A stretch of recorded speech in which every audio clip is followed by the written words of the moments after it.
J, K, X. There. There.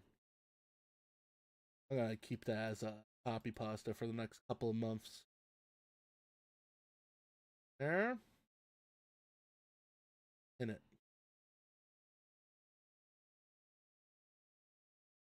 Cute. Well, I think you can yeah, if you open up the channel. Yeah. Okay. I did do that. Yeah. All right. What else has been happening? So next week is kind of weird. I do need to double check everything, but chances are there's no Spooky Saturday next Saturday, and even the Saturday after that. And that is because I'm most likely working next week on Saturday. Unless things, cancel somewhere along the way, which isn't the possibility unless it is. But who knows, though, because the World Cup is in the country as of right now, and there might be a chance that there's going to be some higher sales numbers, if you will. So I'm kind of hoping that that I still go on Saturday and doing it.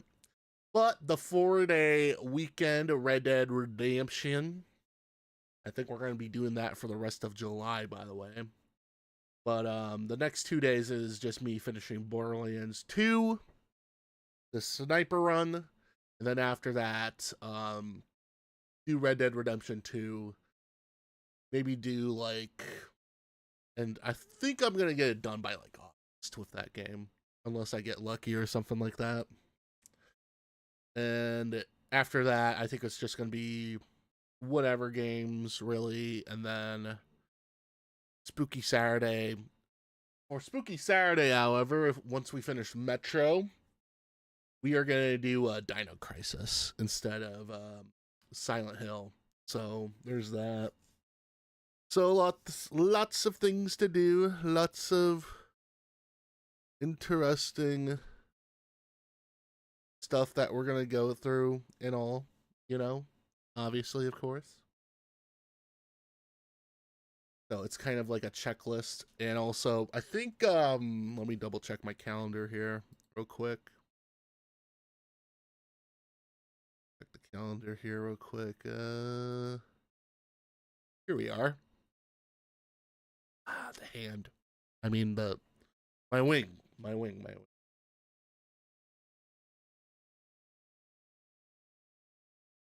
Damn it. Why do I have to burp? Okay.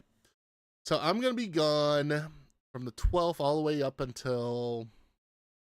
Actually, I'm going to be gone from the 8th all the way up until probably the 20th. So that technically kind of counts as a bit of a hiatus. There is a Sunday stream on the 2nd of August. So I think after... I think the proposal will be either Monday or maybe the next couple of days here. If I do get some time off for Tuesday and Wednesday, we'll begin our spooktacular, I think. Because I kind of made the spooktacular last year a little bit longer than anticipated. So after my vacation, I'm going to do some spooky games right after that, and we'll do it all the way up until... Ooh, all right. Looks like oh,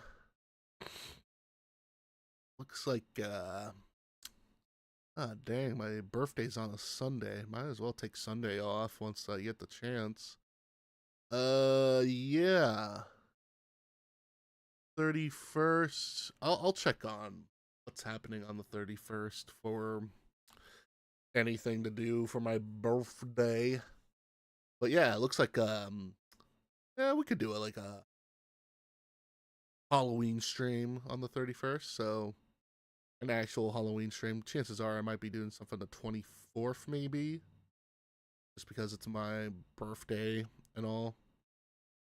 But yeah, and then after that next month it'll be the 19th. I know Thanksgiving is next week as well, right after that. And most likely Like, I do have a feeling that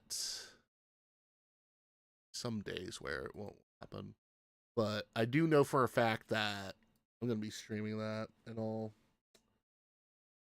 What in the heck, Brock Lesnar? What? I don't know what you.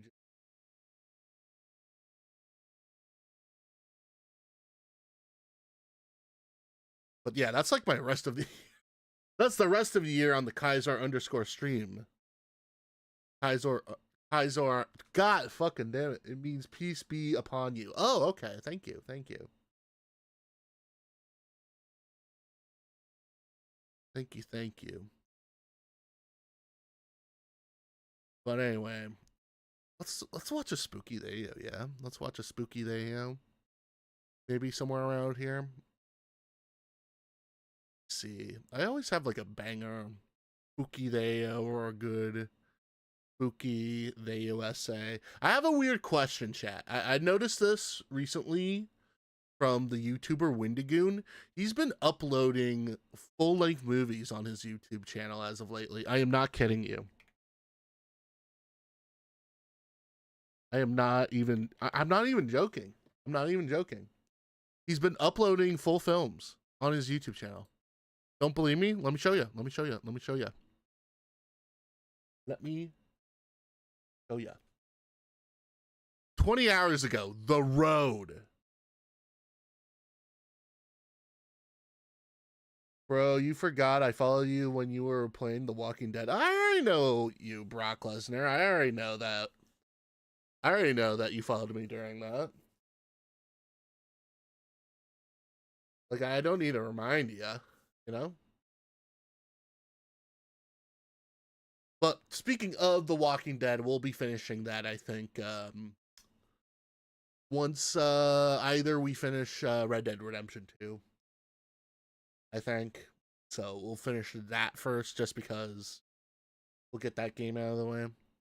But seriously, though, look at this. Why is Windigoon uploading like full movies? So here's one, The Road, which, wait, is this like a video essay or no? It just says full movie here. So, and also, let's see what else.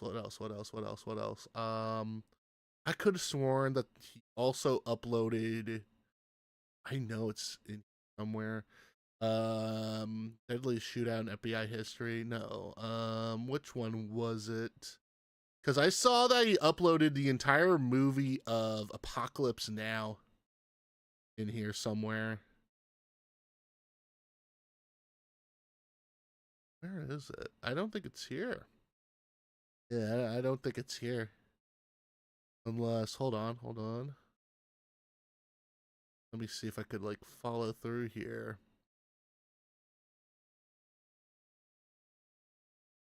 From Heart of Darkness.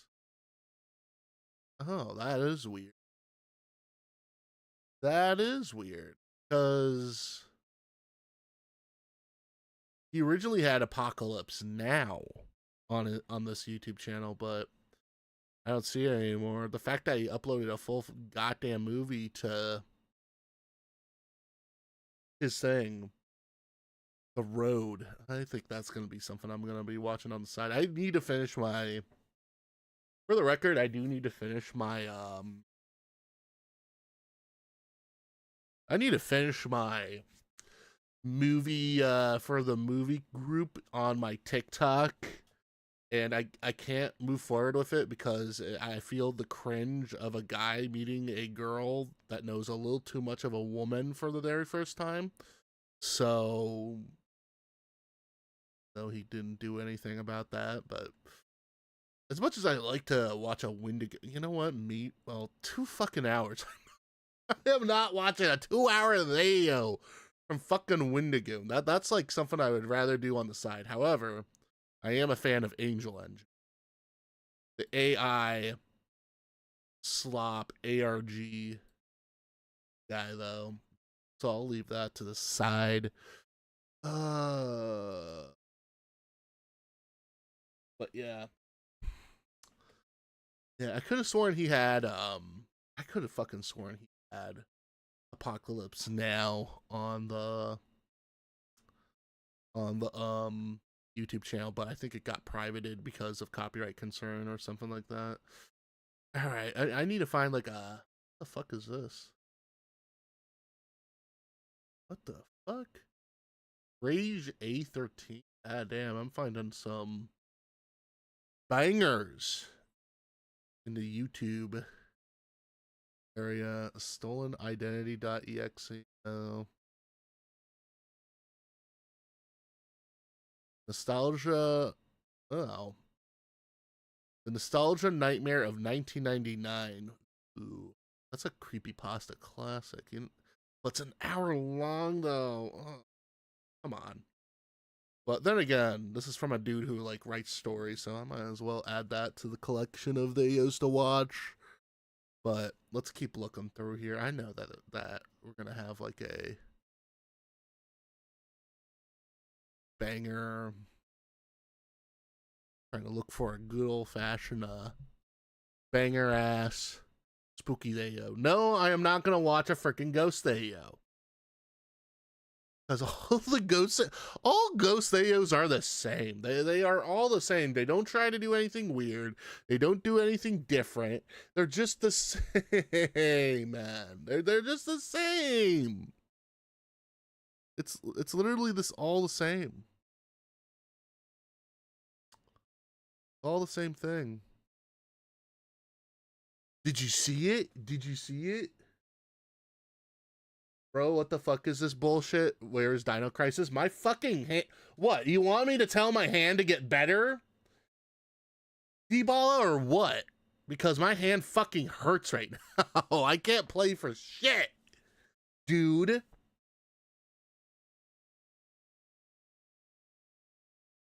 Tell that to my hand.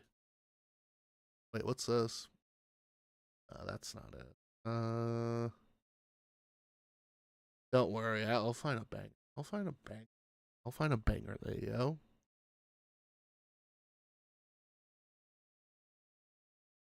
Like I literally like use your healing factor. I'm trying my best with my healing factor. That's the thing. I'm trying my best with the healing factor. The only way to heal it is by watching videos. Alright? Okay, where is it? Where is it? Where is it? Where is it? I don't have any good banger spooky videos in my. Usually, my YouTube recommended always has a banger video, but to fit it within a theme, if you will, it's even harder. NFTs, where are they now?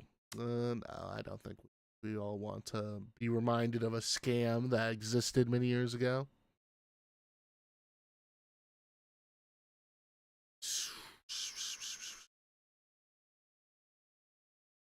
No.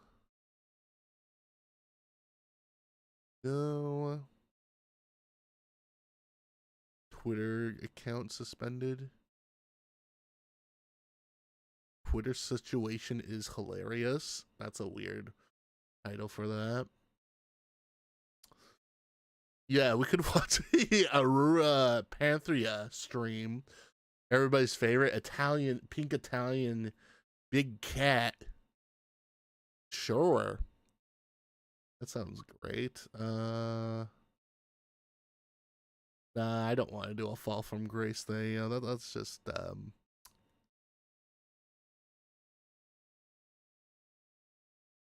Oh, wait. Oh, never mind. That's whatever happened to Sunny V2, man? Whatever the hell happened to that guy? Like, I mean, whatever happened to that dude? Mounts dancing. Type mouse dancing jump scare into the search bar and click on the first video. Ooh, nice try there, D-Ball, but I'm not falling for that. You know I got a banger. Wait, what's this one? Ooh, Petty Thief Shadow. Oh wait, that's just damn it. I thought that was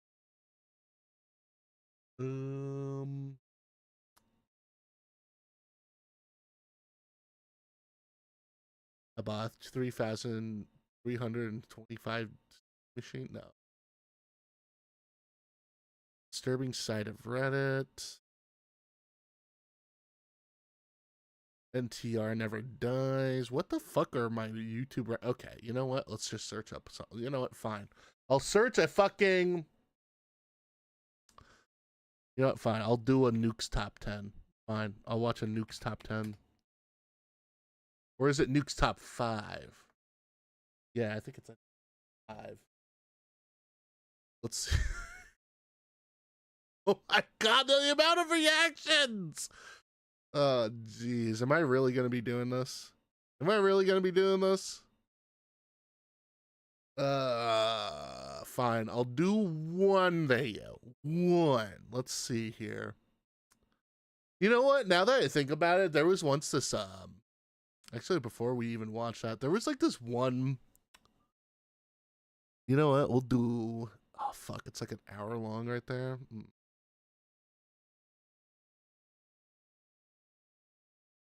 You know what? We'll do the hour-long one. We'll do the hour-long one. There was like, okay, there was like this Zayo a while back. There was this Zayo a while back on TikTok I saw. And every time I think about this Zayo, and it is a spooky Zayo. It's a fucking terrifying Zayo. It's of this like woman, like she looks suspiciously like my friend, but it's this woman peering into somebody's room, smiling with white teeth, and all I could think of was when I saw that video was that scene from Smiling Friends, and they were like, "Whoa, is that fucking blackface, dude?" Like, it's such a classic. But oh wait, let me get the sound going here. Don't worry, we have ads. Wow, 100% woven. That's pretty cool. Get one free. We've sold over 100,000 of these things. Skip ad. There. The Midnight Messenger. Jennifer is taking care of her elderly mother who is critically ill. One night, she sees something on her mother's bedroom video monitor. Ooh, that all gives right. her goosebumps.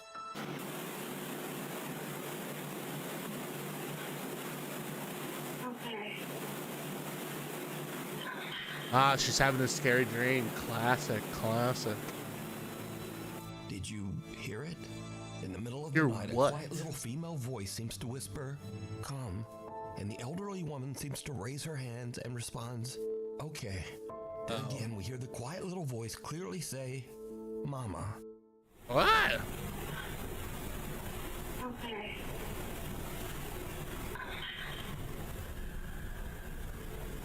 The woman's daughter Jennifer says that she believes that this is the voice of her sister who passed away in 2017. Oh, that's terrible.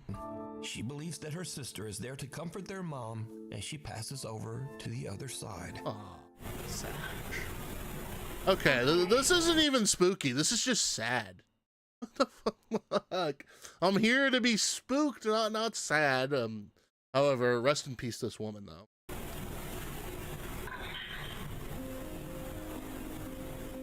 Child's play. A young woman named Stephanie posted All a right. cute video of her toddler just playing around, crawling over their couch and having fun. Okay. Later, she posts her video to the internet so her friends and family can watch her son play. All right. But then, viewers begin to I notice see that they're trying to throw the oh god, it's Bluey in the background right there. Who watches fucking Blue? Well, I know that there was like this whole Bluey thing a while back where there's like this weird women fandom where they want to have sex with Bluey's dad, like legitimately. I don't know why. Like it's a weird way to self-admit that you're a furry, though. video that gives them the chills. Pruébale cocodrilo. Oh, sí, lo siento. Pero ¿cómo soltará? Sneakers. Ya sé. Okay. What's he doing? What? What the fuck was that? Like, what the fuck is that?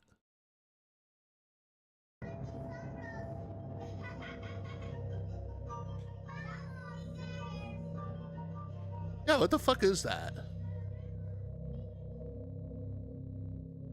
Did you see it? Viewers spot some strange little figure peeking around the baby's playpen.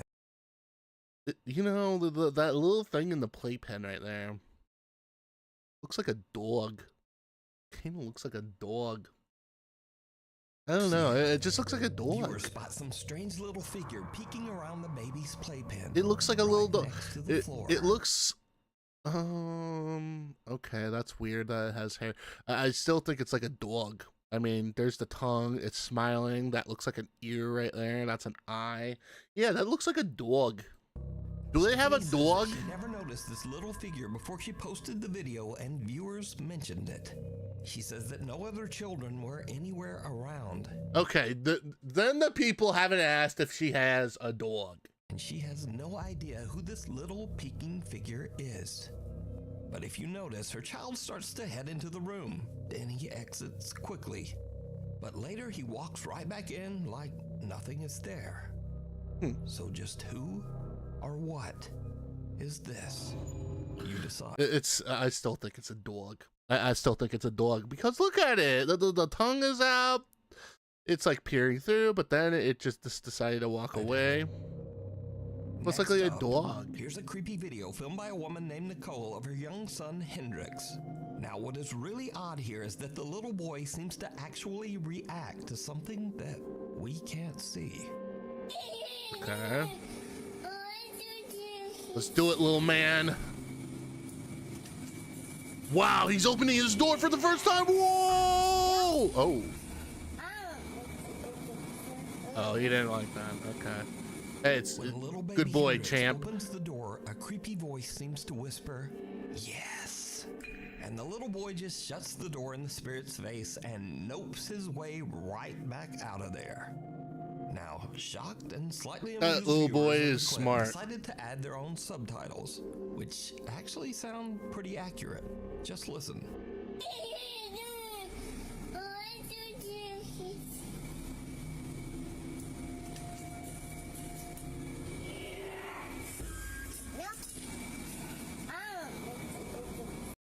Yes! That's a weird yes.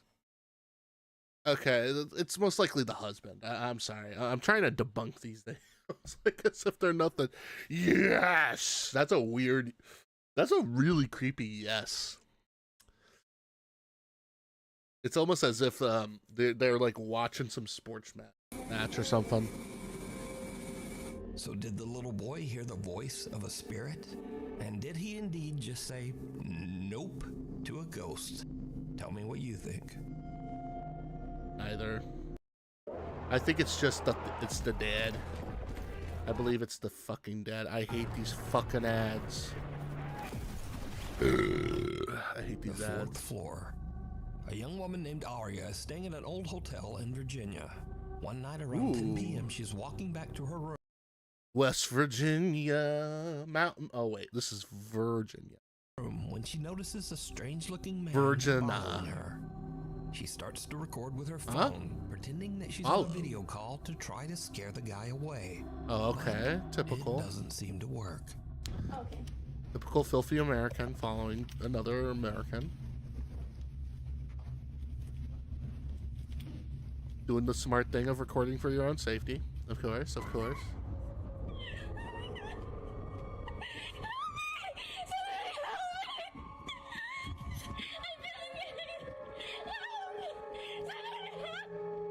What? Just... Aria says that she heard the man's footsteps behind her start to get faster, and she thought that he was chasing her. So she runs and starts screaming for help. But now this is when things start to get weird, because viewers begin to notice that if you slow down the video at a couple of key moments, no one can be seen chasing Aria. And so now we cut to a completely different TikTok account, one made by a guy named Tony who is a maintenance worker at this very same hotel. Tony sees Aria's video online, so he goes to check the hotel security footage. Ah! He finds Now that is some detective work right there. this. Big detective Also, work. there's video of that girl that posted, and I'm gonna let y'all know now. It gets real really weird. Okay, and that's her running away, of course.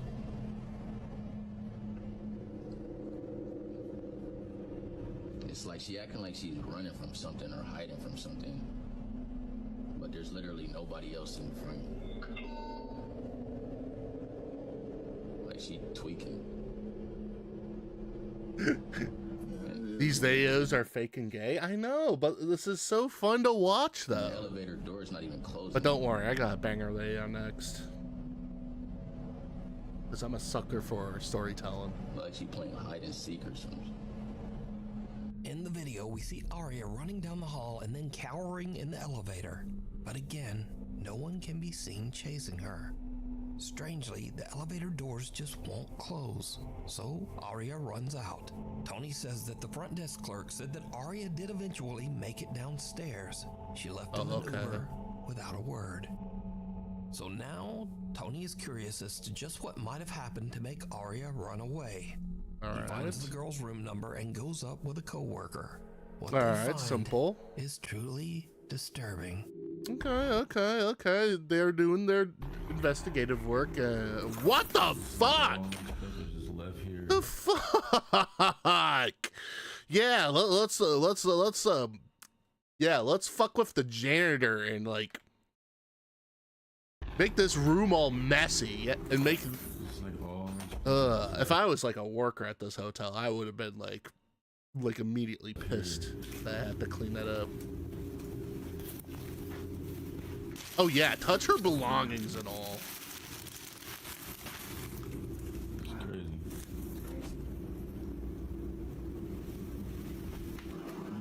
Okay. No, it's What? What's with the shocked emoji? Yo, hold on, yo. Why the f is this in here? Hold this. What? Yo. This is crazy. All of Arya's luggage is still in the room. Even stranger, the room looks like it has been ransacked, with things strewn all over the floor. Weirdest of all, Tony finds something commonly called an underdoor tool. This device is often used by criminals to break into hotel rooms with a latched door. So now Tony thinks that someone might have been in Arya's room. Okay, so this is obviously a real crime that has taken place. There actually was someone chasing her. He goes back and takes a closer look at the hotel security footage. What he finds chills him to his core. Okay. Looks like he hopefully found our culprit. So I went back and was looking at the video of that girl from the other day, right? Because I'm thinking maybe somebody must be following her. Just keep watching the screen right here, man. I saw something that's just the housekeeper down there. Right there. Oh, okay. Right there. I don't know what that was. This is crazy. And y'all think that's crazy? Why? Keep watching like right by that door right there, by that table. Keep watching right over by there. Okay, I'm watching there. Can you please present me the red circle, please? Whoa. What the heck? Bro, that's a rock from that table right there. Those are stones and those in balls okay, right there that by makes that table. sense. And that one of them stones just fell on the floor. And there's no way that should happen because there's no wind in there. Wind ain't even gonna do that though. This is crazy, yo. Just a few minutes after we see Arya running down the hall, we can see a strange unexplained shadow that seems to speed off down the hallway in the same direction. Shortly afterwards, a stone from a nearby decorative bowl mysteriously launches off the table and lands in the hallway floor. Now, Tony says that he doesn't know exactly what happened here. He says that he has never experienced anything like this while working at the old hotel, but he has heard strange unexplained sounds from time to time. All right, I have a theory. I have a game theory right here. This reminds me of The Invisible Man. You guys ever seen The Invisible Man? The film from Universal that has that one lady being the star of it all. So the idea of the Invisible Man is like that new movie is pretty good. I'll admit it's a good movie. It's a bit of a guilty pleasure, but it's a good movie. But it's about a oh man, it was about this woman who left this very rich guy basically ran away, had a divorce, so on and so forth. But then she keeps having these weird things that happened with her, and it turns out that the boyfriend was technically alive but is wearing an invisible suit. So my theory is this is most like she's going through the same situation as the Invisible Man, where she has like this invisible suit and is literally torturing this woman. Why didn't she just throw powder on him? See, now that's a smart move. That's a smart move. Actually, a better move would be was just to grab a spray can and try and spray it right in front of you to see if it like captures it up. You know, see, now you're thinking, D-Balla. Now you're thinking.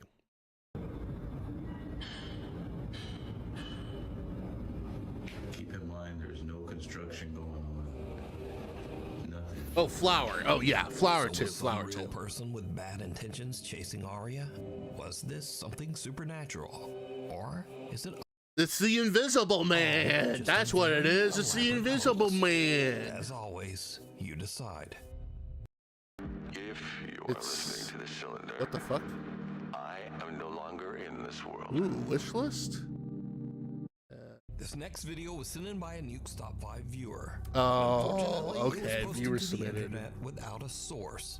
So the story goes that a woman claimed to have a doll that was haunted, and she said that she would often catch it moving all on its own.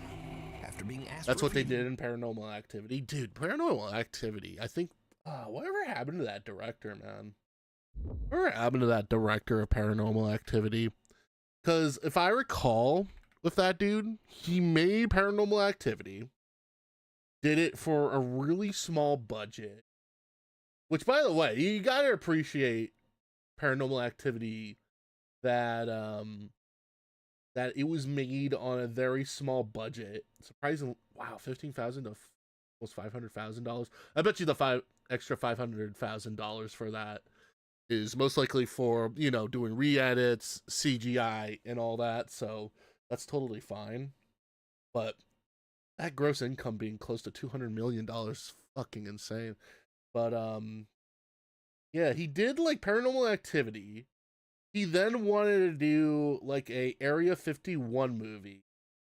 And this was, oh wow, 2015. What happened to it? Did it like not be made? Ooh, yikes. Oh fuck, it bombed. Oh shit, it just bombed.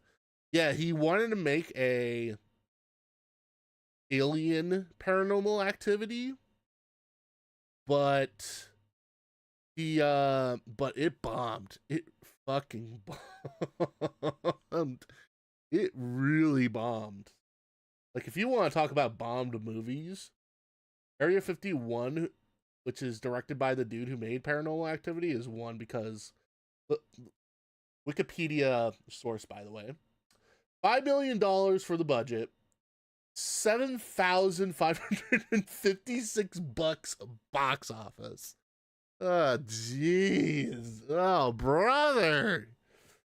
I wonder how he fucked it up that bad. Now I'm like curious with that movie. I'm actually kind of fucking curious with that movie now.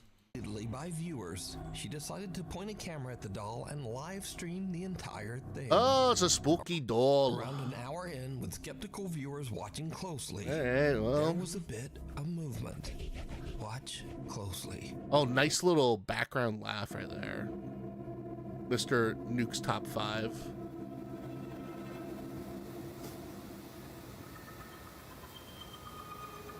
Wow, nice afro, bud. Whoa, shit. Seriously, though. Nice afro. Really good.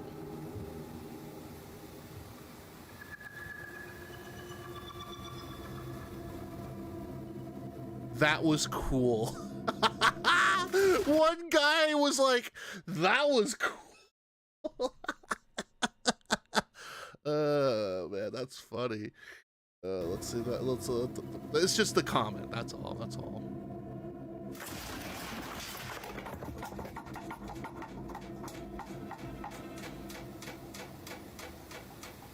Okay. Let me guess. The doll. Oh no, never mind. It keeps going. I thought it would have been more. It would have been more creepy if the doll's face just turns to the camera and then that happens. You know, just to increase the scare factor. But seriously though, I like the afro on that doll. The doll doesn't actually move, but the items surrounding it in the storage closet fly violently across the room and even on top of the doll. Also, very cool music they the Viewers have speculated that because the doll was buried in the debris, that the woman's doll isn't even actually haunted, but perhaps her house is. However, others claim that the supernatural activity is centered around the doll, and some even claim that they saw the doll move in the video before everything came crashing down. Really? But without a source, we'll never know. So, what do you think? Get out. A guy named Carter moved into a new fully... Okay, I'm getting out. Yep, see you guys later. Okay, goodbye. Yeah, I'm just kidding. I'm just fucking with you. I'm just kidding. Hold a nice fast one on you guys. Furnished rental house. But not long after he moved in, he began to experience strange things and hear unexplained noises. Late one night while he's asleep in bed, he hears the creepy sound of what seems to be someone hitting keys on the piano in his living room. Ooh, let's go know some musical notes.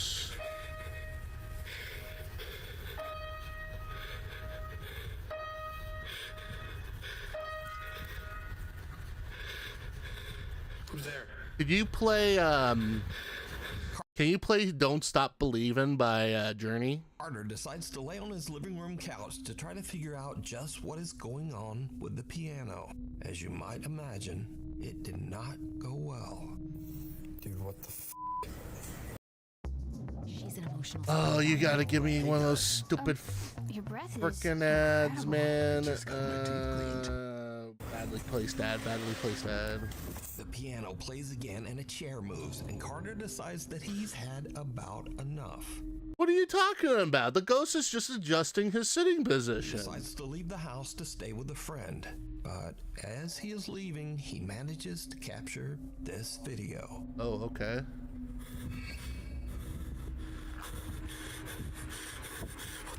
As Carter heads for his car, he sees his TV flickering and his lights randomly turning on and off inside his house. Oh, Now, okay. usually when people watch these videos, they say, well, if the place is so haunted, then why wouldn't he just move out? Well, that's exactly what he did. Carter moved right out of that house. And the end of this haunted story, I guess. Oh, good. Thing down the hall. Well, at least he got out in time. Yeah, let me double check with something here.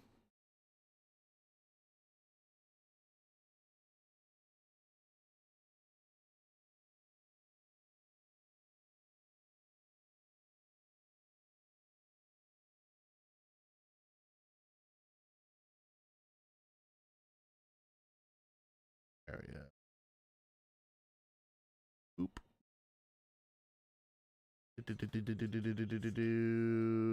There we go. There. Okay, the thing down the Oscar hall. Nunez says that strange, unexplained things have been happening all around his home. He believes that some sinister presence has attached itself to his family. Oh He no, and his terrible. wife return home to find something truly bizarre. Okay, at this point, you need an exterminator, dude. Why are you filming like a bunch of flies in here? You need an exterminator. Our house is covered in flies. Yeah, get an exterminator. Just get an exterminator. There were so many flies, and mostly on our garage door. Okay, then get an exterminator. We started filming and I had to show this to our land. Oh, so you have to go through... You have to go through a landlord. Ooh. Big mistake that you have to go through your landlord. At least I'm a duck and I live in a forest.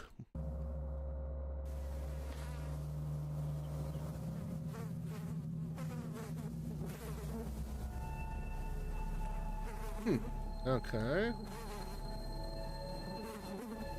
For some odd reason, there are flies swarming all Or hell, you could, or hell, you could have called me and I would eat those flies up. over their house. Oscar says that he can't think of any rational explanation. Another late night, and Oscar's son has fallen asleep on the living room couch. The young boy wakes up and sees something that chills him to his core. Okay. Watching TV. Probably in bed. I saw a hand.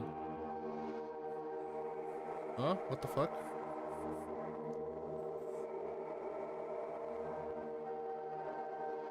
Do you see something or something?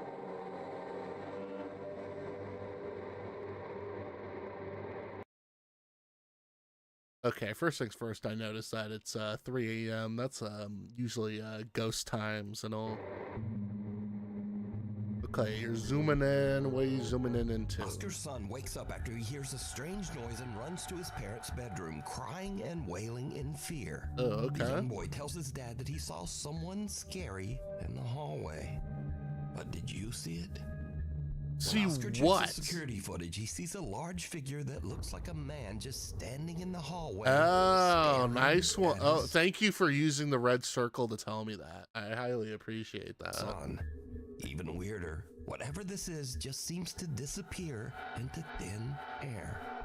Oscar Nunez says that he and his family have no idea who or what this is. Unleashed. A couple in West Virginia owns a little pet shop, and they usually let one of their Nice stock footage where you censored the people's older dogs faces. wander around the place. But one morning, when they come in to open up, something seems wrong. The dog isn't his usual happy self. Instead, No, he's the curled up puppers in his is bed, trembling and absolutely Aw. refuses to come out. The shop owners are worried and they check the security cameras to see what might have spooked the little dog. They find something truly bizarre. Not the puppers.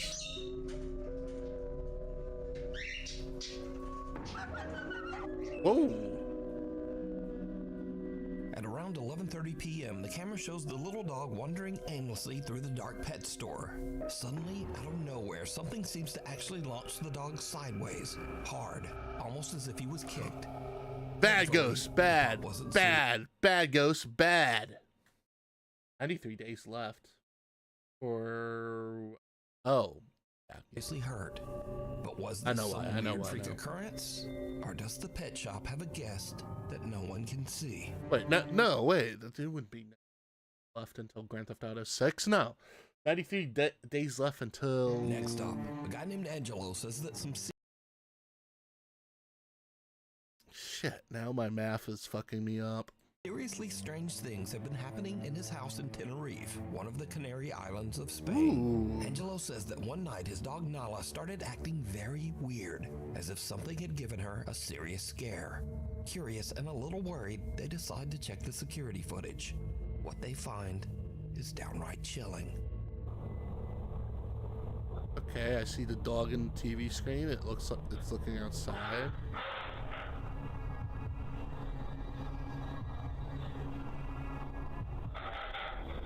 Oh.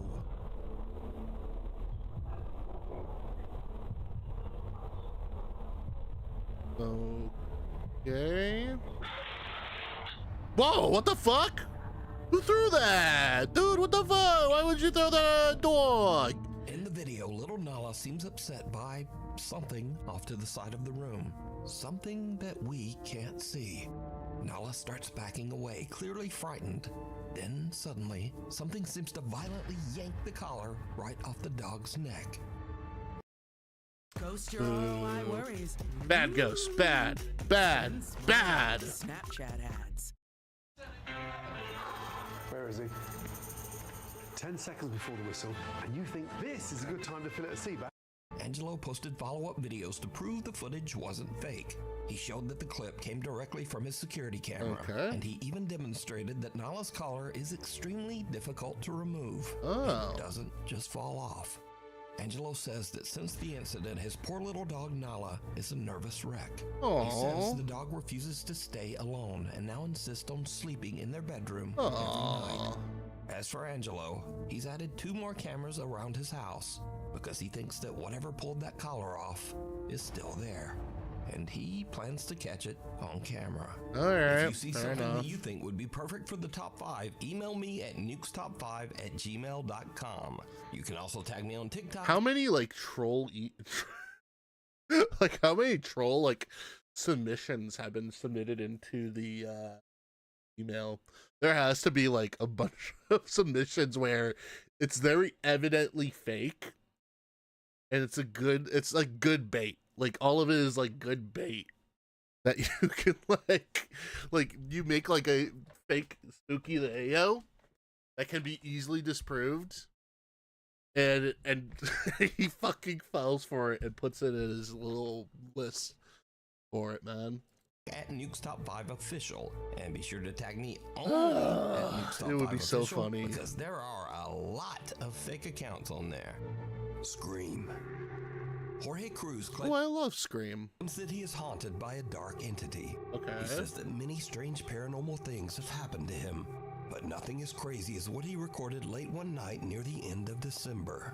Just as Jorge is about to go to bed, he hears strange noises and gets up to investigate. And that's when things take a terrifying turn. I swear to God, there was like some...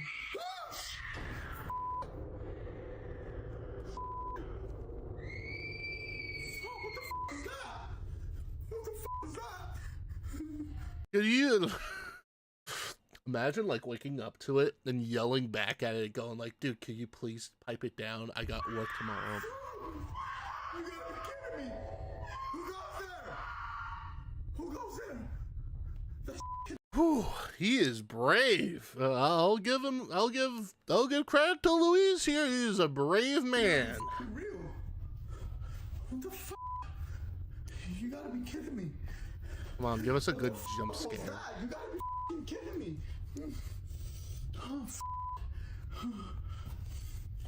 Maybe one of those like freeze frame moments, maybe. I swear to God, this gotta be a f***ing joke.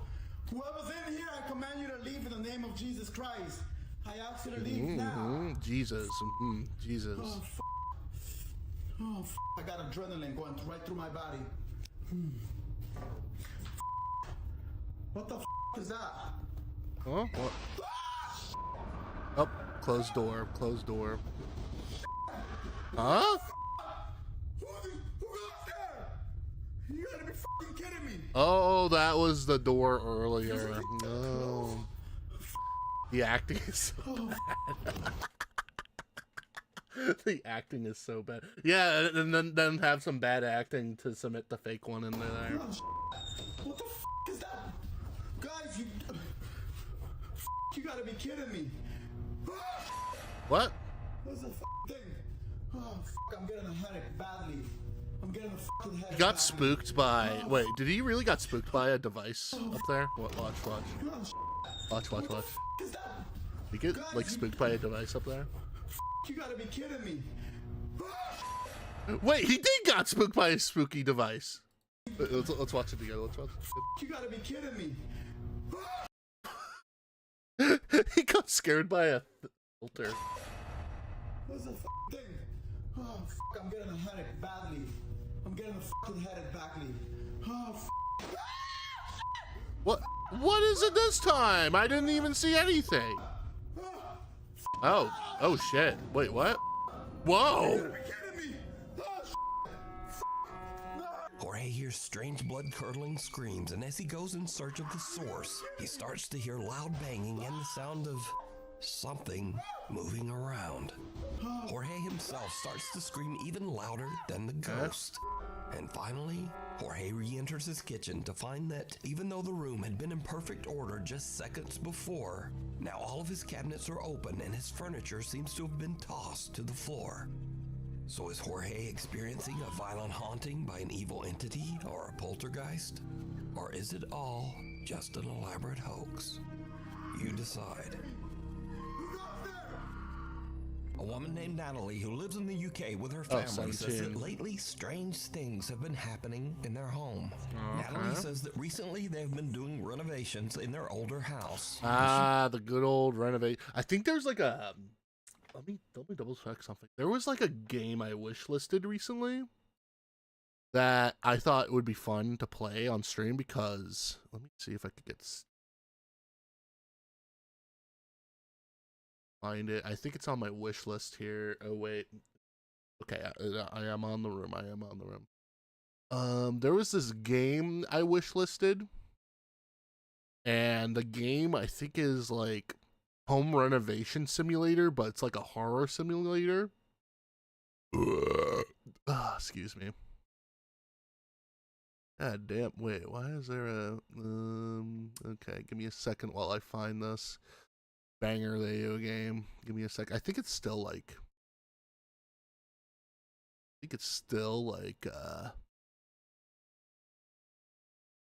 okay, here we go. Blight, still haven't heard news about that. Can't wait for Ill. Where is it? I had it like yes, regular home renovation simulator. That's the name of the game. It's a game where you basically are doing a home renovation, and then you find out that there is something even more screwed up happening while you're renovating a house. And it looks really good. It looks really, really I almost showed you a movie right there. Is this it? No, that can't be it. Hold on. I think I lost it. There we go. I gotta play that game. Can't wait for that game. She believes that all of the activity might have disturbed something in the home. Something dark and sinister. One night while her son is sleeping, this happens.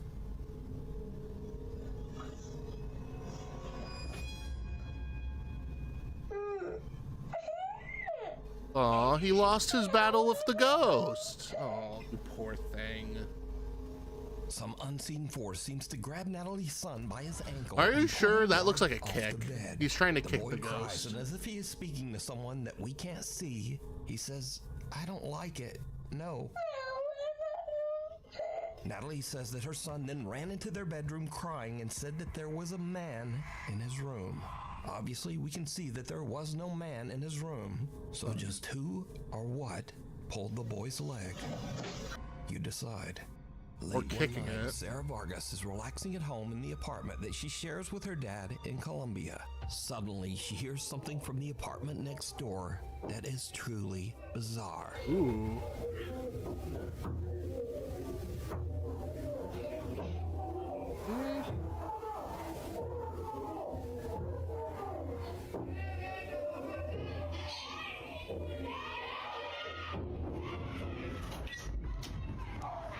What the hell?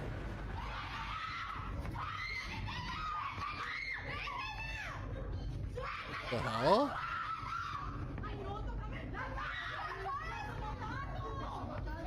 The fuck?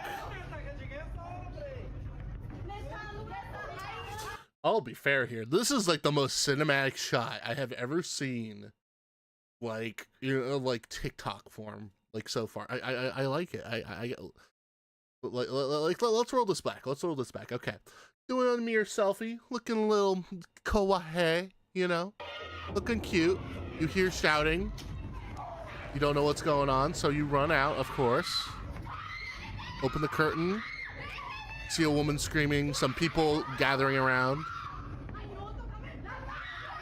Police coming right in. Oh my god, chat. This is so cinema so far.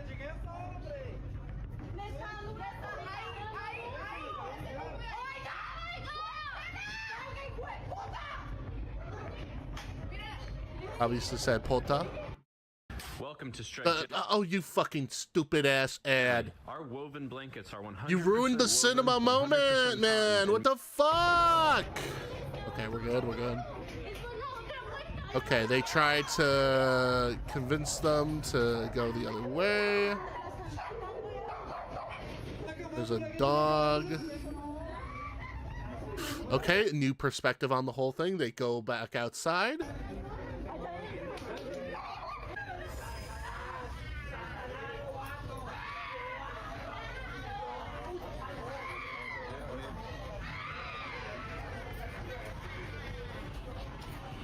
Disturbing, desperate screams can be heard coming from her neighbor's apartment. Shocked witnesses on the street are quick to call police, worried that it might be a case of domestic violence. Oh, But yeah. then the story takes a very strange turn, because the policeman asked people down on the street for rosary beads, an object often used in Catholic prayer. Uh-oh. Oh, Jesus. That's even scarier. Damn, this is like the most cinematic. Okay, I gotta be honest here. This entry, this is pure fucking cinema. Probably, police call in a Catholic nun for support. Siguieron, obviamente, como que llamaron a alguien, llamaron a una monja para que This is les so ayudara. cinema. Oh my You god. see, all of this noise is actually coming from an exorcism that is taking place right next door. What? Discovers that two girls were playing around with the Ouija board when suddenly one of the girls becomes very violent and starts vomiting up some kind of dark matter, almost like dirt. La chica empezó como a vomitar tierra, como vomitar oscuro. The family believes that the girl might be possessed by an evil entity, and apparently the police agreed.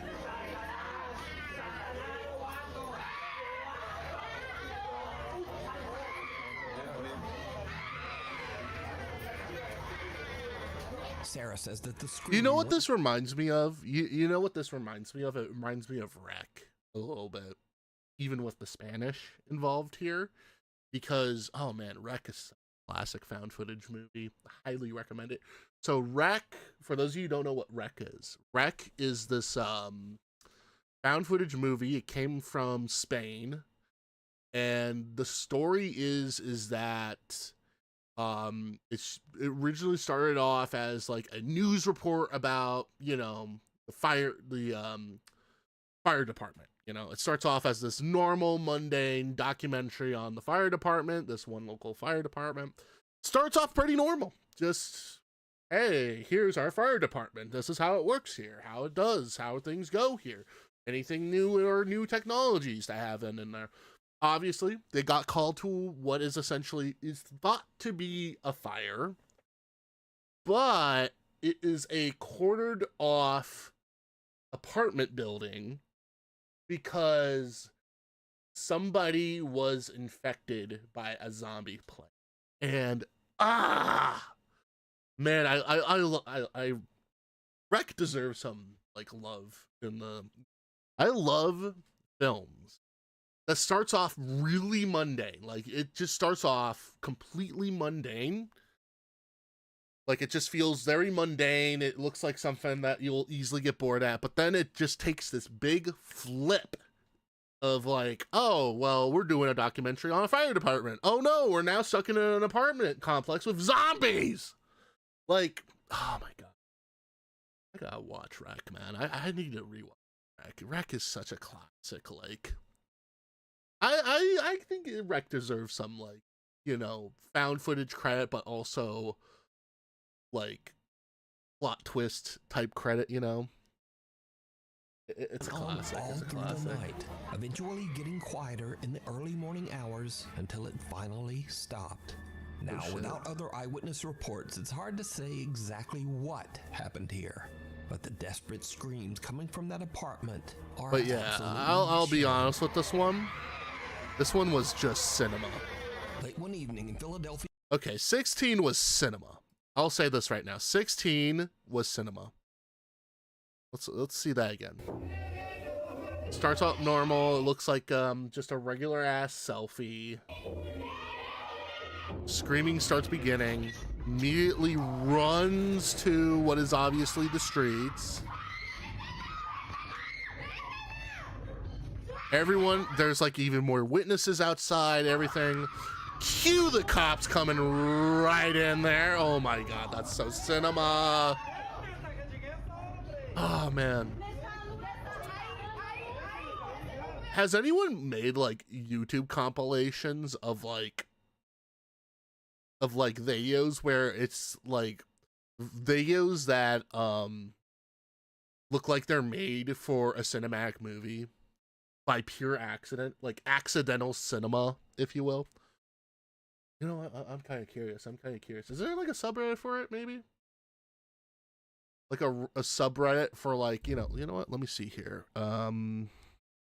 Subreddit accidental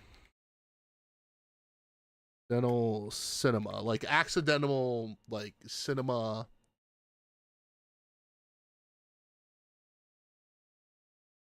Accidental renaissance. Well, that's true, but there should be just a subreddit where it's just called R accidental cinema, where it's just basically, actually, it's a really good idea for a subreddit. It's a good idea for a subreddit. It's my idea, so you gotta credit me for it. Accidental cinema, like shots that, like IRL videos that feel like it is something that is by pure accident cinema. Cause this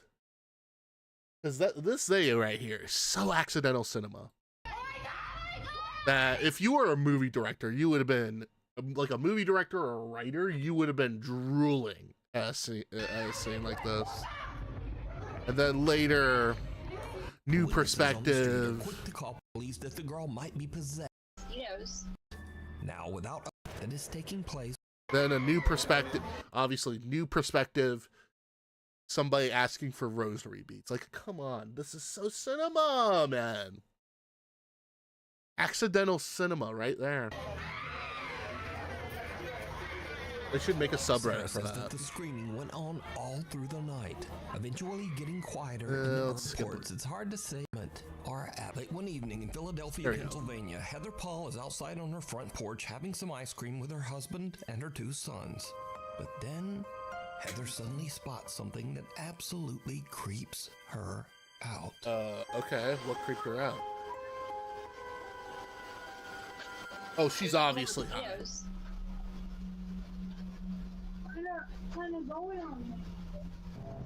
Whoa. So crunchy. One training for the world. What the fuck is this? Easiest to guess. Our bookstore is like a fuck your veggie ass thing. We wanted our Wix website to be.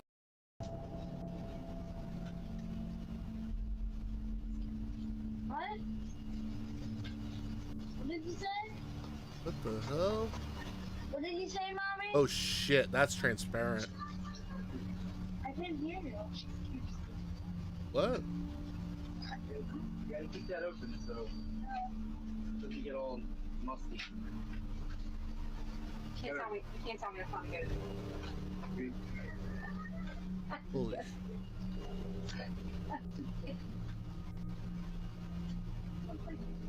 Heather whispers, "She scares me," to her husband and children, but they have no idea what she's talking about. Neither her husband or sons can see the bizarre figure dressed in white that is walking down the sidewalk. I was trying to skip that myself. Away. Heather says that the woman looked like, quote, a lady dressed like a nurse from the 1950s with an eerie grin on her face. Heather is now freaked out. She can't understand why no one else saw the strange nurse. So she checks the footage from their front door security camera. And sure enough, the recording also shows a creepy pale figure walking right by. It just immediately creeped me out, so I just kind of like jumped. But it gets even weirder. Because you see, Heather lives only a mile away from a notorious old abandoned mental asylum, the Philadelphia State Hospital at Byberry. So a little backstory, I live about a mile from where Byberry State Hospital used to be. This is one of the, I'm pretty sure the most notorious mental hospital in the country. A lot of abuse went on there. There was lobotomies performed on patients. There was experiments performed on patients. A lot of them lost their lives because they were just treated so horribly. The conditions that that hospital was in was so inhumane, and no human should have ever had to go through what these patients went through, and these people just needed help. It's just very sad. They were so overcrowded, like the nurse to patient ratio was just extreme.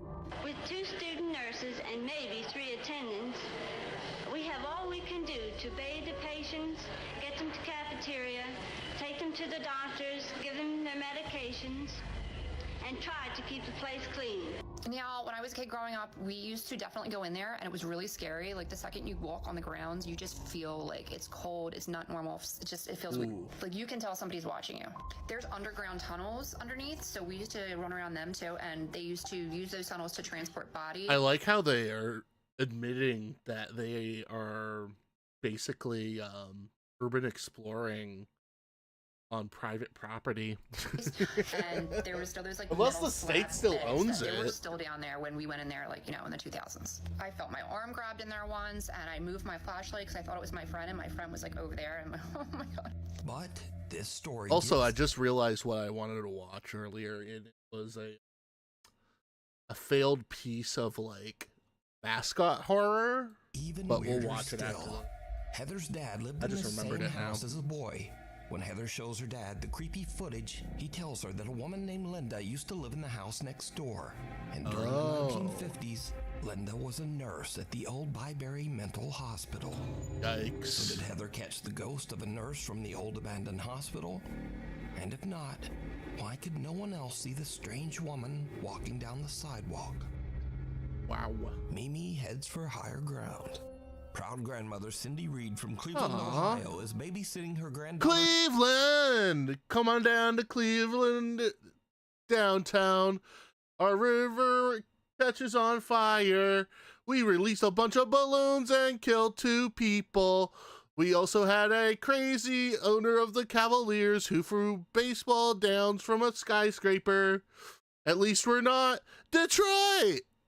We are not Detroit! Sorry. Nova at the family's home when things suddenly take a very creepy turn. You're so funny. I can't... Seriously though, Cleveland is such a weird fucking town. Like some of the shit that comes out of Cleveland is so fucking funny that you think that it's all fake, but in reality, it actually happened in Cleveland. If you had like a problem with your city, think of Cleveland. All right, chat. Like. The fucking balloon thing. The balloon thing was so fucking funny. It was funny until 2 people died. Because, if I recall, it was because these 2 people went missing on the day of that happening, and rescuers were blocked by the balloons that they ended up basically canceling the search, resulting in them dying, but like, Cleveland is just a weird fucking place, wait till summer man. gets here so we can go outside and play. I miss Mimi. I miss you too. Huh? I miss you too. He's coming. What? Who's Him coming? coming. He's coming. Who? You see somebody back Ooh, is it the rock band Him? That Vila La Bam used to promote? there? Him. Him? Him? Yeah. Where's he at? Is he in our house? Yeah. Where? Show me. Where is he at? He's right in front of you? Yep. Who is it? A guy. Who's there, mister? What are you doing in our... Where's he at? In the dining... I love how the grandmother plays along. I like this. I like this. I like how the grandmother is just playing along. Yeah. Show me him. Go show me him. Give me your hand. Take me to him. This him. Take me to him. Show me. This Huh? him. Wait, let me... Show me. Is he right here? Yep. He's in our dining room? Yeah. What are you doing in our dining room, mister? What does he look like? I bug. He's got bug eyes? Yeah. What are you doing in our living room, mister? Oh, it's Steve Buscemi. Bug Eyes? Oh, that's Steve Buscemi. Get. You go back home. You go back wherever you came from. What's he doing? Hey. Come on, you're creeping me out. We're going upstairs. Come on. You're scaring me. We're going upstairs. Yeah, you're scaring me. We're going upstairs. You are... Little Nova says that she sees a man with, quote, But that grandmother is badass. I'll say that right now. That grandmother is badass. bug eyes standing in the dining room. Grandma Cindy gets a bit freaked out by the whole situation and decides that they should just head upstairs. Come on, you're creeping creeping me out. We're going upstairs. Come on. You're scaring me. We're going upstairs. Yeah, you're scaring me. We're going upstairs. Nova's mother shared the video online and says that Grandma Cindy is very afraid of anything paranormal. She also says that baby Nova still claims that she sees a strange man that no one else can see, and he appears all around their home. Whatever. A spooky tale. A little bit of a goofy story right there, but I'll be honest, that grandmother is fucking brave as shit, man. Maggie Gann says that she has experienced a few strange things around her house. Okay. So in the upstairs of my house, there's 2 rooms. Both of the doors open and close all the time by itself. So one day Maggie is casually filming a cute video of her cat Onyx, when suddenly something happens that is truly bizarre.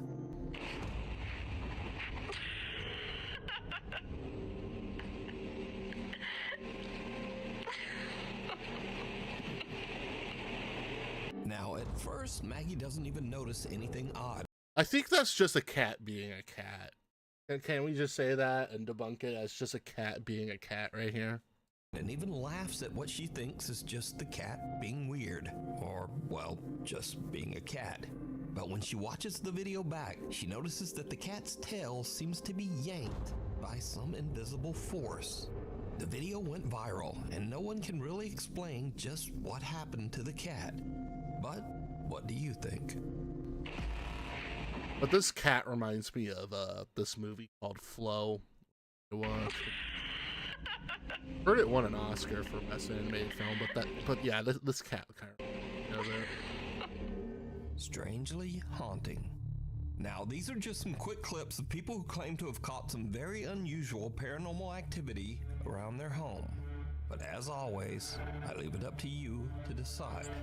So, I'll be the one who would decide. A man named John hears strange movements coming from his bedroom down the hall. John says that he has experienced some strange events in his house, so he begins filming as he peeks inside his bedroom.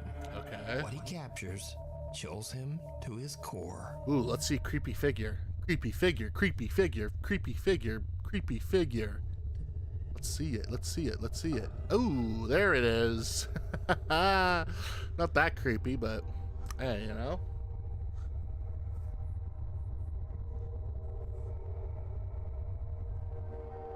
In the room, 2 mirrors are facing each other, but only one of the mirrors reflects a strange, horrifying face.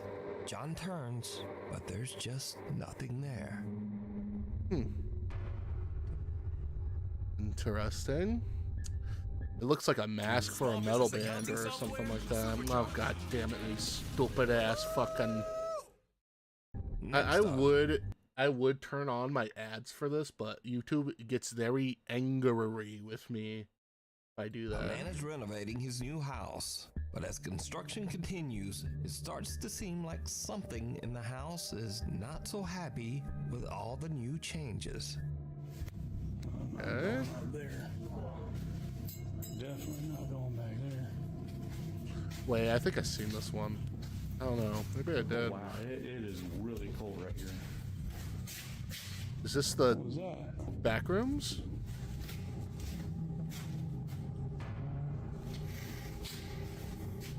So you didn't notice a child. The shadowy figure of what looks like a small child seems to suddenly appear, lurking in the corner. Not surprisingly, you know that child the guy decides to just get out of there. You know, it looks like one of those yeah, it looks like the that new game, Mecha Chameleon. That's what it is. It's a Mecha Chameleon right there. Come on. It just painted itself right there. You just caught it. You just need to grab the shotgun and pull the trigger.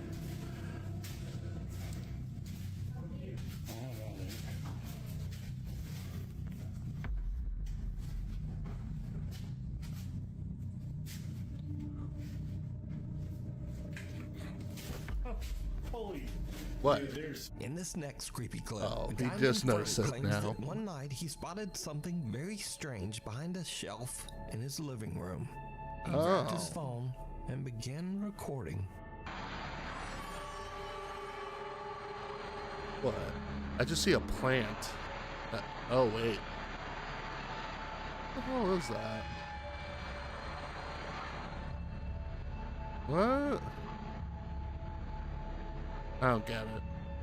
Frank films something, making odd movements as it slowly disappears right in front of his eyes. A hug goodbye. A woman who calls herself Sissy says that her husband passed away 8 months ago under very sudden and unexpected circumstances. One day, as Sissy and her son Clarence are walking out of their front door, their Ring camera records something very strange. You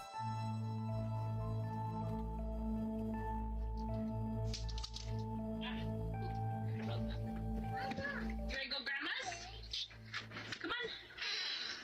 Let's go.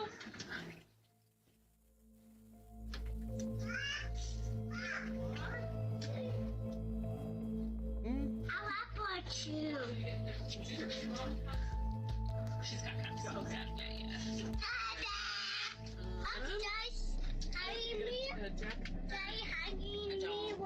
Oh wait, no. Okay. Oop, come on, Clarence. I think my mom's got it. That's sad. Aw, that's sad. That's kind of sad. I was just about to ask. What did you say, bud? Can you say bye too? I said bye, Daddy. Oh, okay. That's a bit on the sad, Sissy cute posted the side. video because she thought it was just a little odd and kind of cute that her son was talking to his dad who passed away. She made no claims that the clip was paranormal, but when she posted the video online, viewers began to point out that there also seemed to be a strange voice in the clip. A voice that they thought might actually be the little boy's father, communicating from beyond. Now I'll enhance the audio and listen carefully just as little Clarence. Yeah, let me walks out of enhance the door. audio and add some words. Let's go. Let's go. Let's go.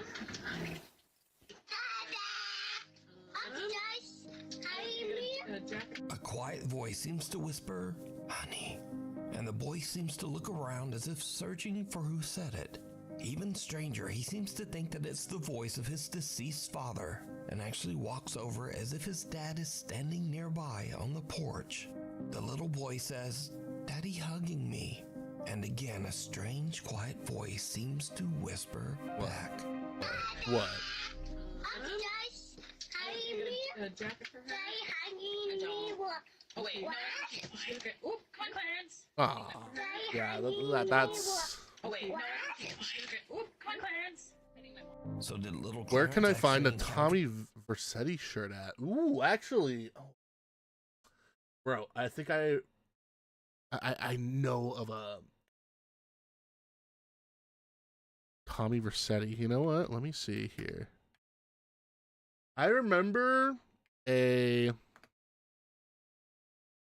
Wait, what the fuck? Why? How did I type it in here? I was trying to type it in. God damn. I was trying to type it in here.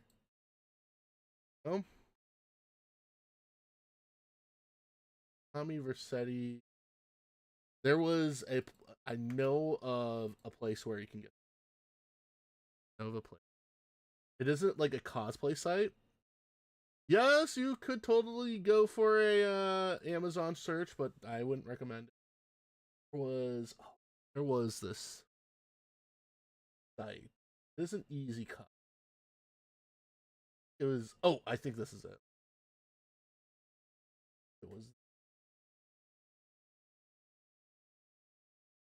I think you can find one at newretro.net, but I could have sworn. Oh wait.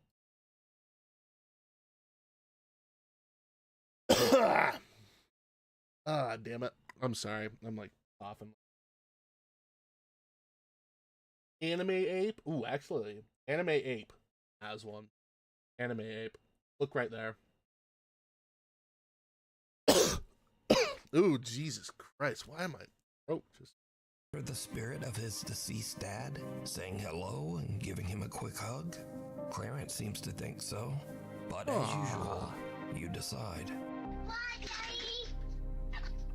That's cute, though. That's cute.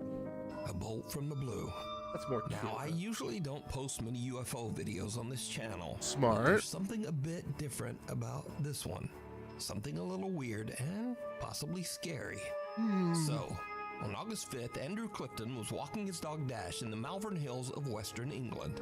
He was shooting some slow-motion video clips of his Hello, dog Governor. to Facebook. When Andrew checked his footage back, he found something that left him speechless. Steady.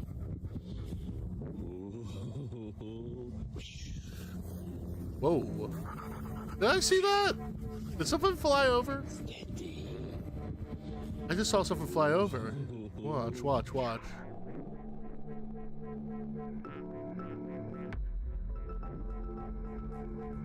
Did you see it? As Andrew films himself throwing a frisbee to his dog Dash, some unknown long cylindrical object seems to fly just over his head at a very fast speed. And so looks like an this arrow. is when things get a little scary, because cynics and debunkers claim that this object is an arrow, possibly shot from a bow or crossbow. So this is either some strange UFO or someone randomly shot an arrow at Andrew's head. Yeah, while that's he was out weird. walking his dog. That is weird. But what do you think? Is this something from another world? Government technology? Or new fear unlocked? Someone New shooting fear an arrow at unlocked, you while if you're you will. walking your dog. I mean, You decide. I mean, if you see a fucking arrow being shot at you while you're just playing it with your dog, that's human hunters, man. Those are human Unwelcome hunters. guest. At the end of last year, Unwelcome French single mother guest? Alex Oh and her son no! moved into a new home. The house was remodeled from the remains of an old church, and it was built right on top of what used to be an old graveyard. Shortly after moving in, Alex begins to hear the creepy sound of someone walking through her home. But when she looks, she finds nothing and no one to explain these strange footsteps. Late one night, Alex is lying in bed when she suddenly hears something that is downright chilling.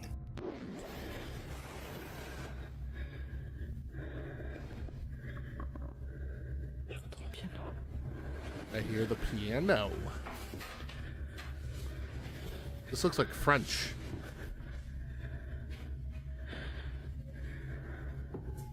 Could see the translation, but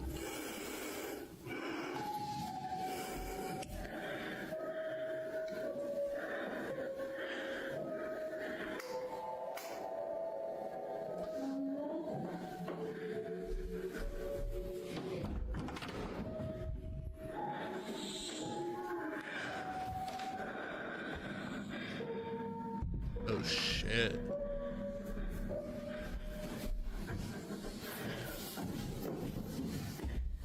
Wait.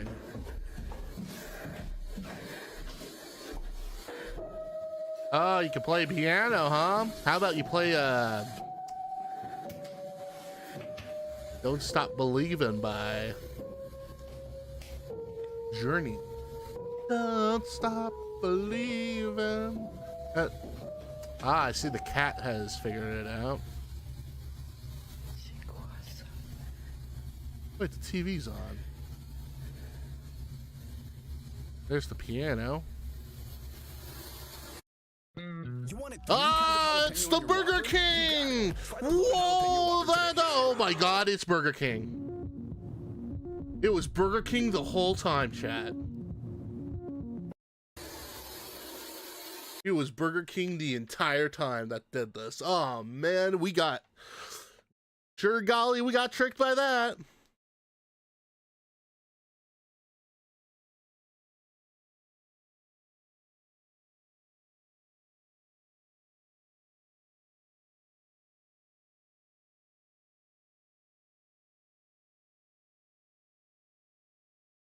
Yeah, I gotta include that. Oh my god.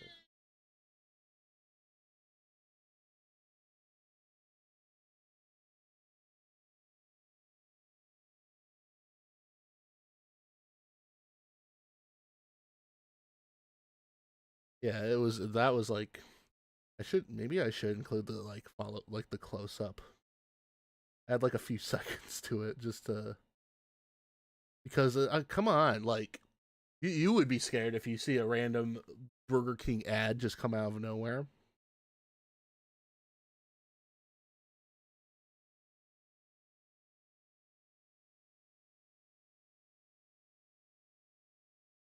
Ugh.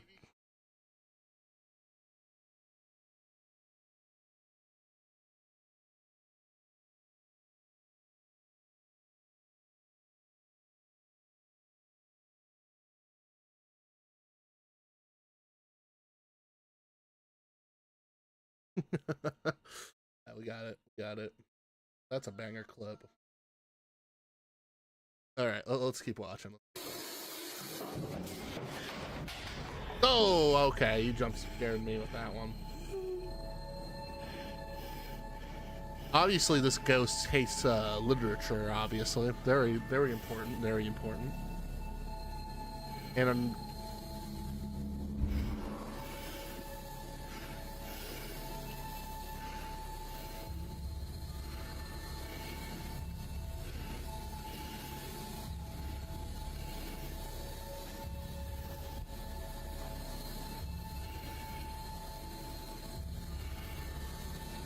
damn.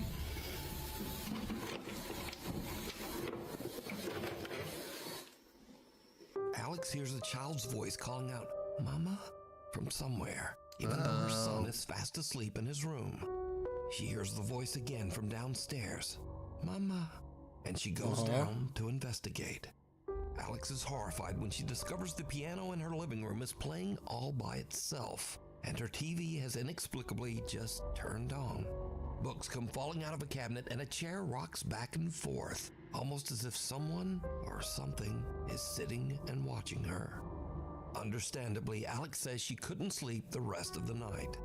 But unfortunately for Alex, things are about to get even creepier. What? One night, Alex returns home from walking their dog. Her son is away at his dad's, and her home should be empty. But as she heads toward the house, she notices something that sends a chill down her spine. Shadow and window. Ooh. Wow, why does it have to be? Come on. Come on, man. Come on. Why do you have to make it so fucking blurry?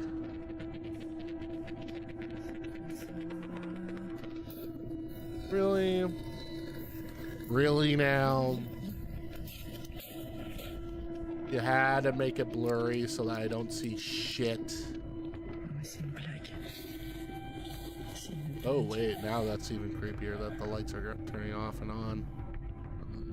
Is it your child doing that or what? It's like a waste of electricity.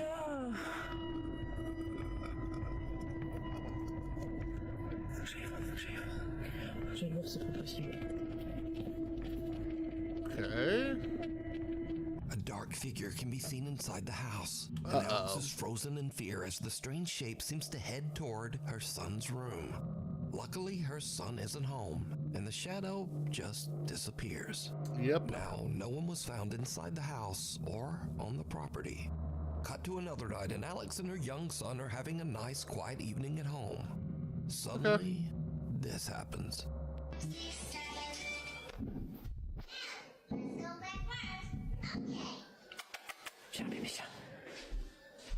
Ooh, mean cats. What the fuck? Dude, the legs are moving. The legs are fucking moving. Dude, the legs are fucking moving.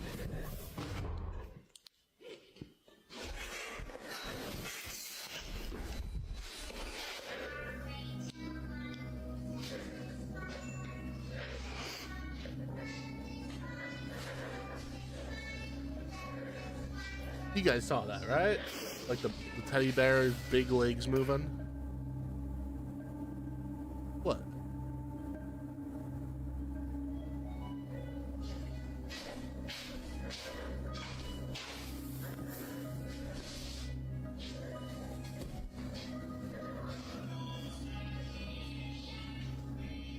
teddy bear in her son's bedroom seems to creepily wiggle around all on its own. But the worst is yet to come. Why? One night, when Alex is once again completely alone at home, the paranormal activity in her house becomes absolutely terrifying. Uh-oh. That's not good. Il a fait des petits magnets perdus de la carte de France, il connaît. Il est juste pas très bon en jeu, et ça lui sert énormément. Uh-oh. Dinner sweep, ha.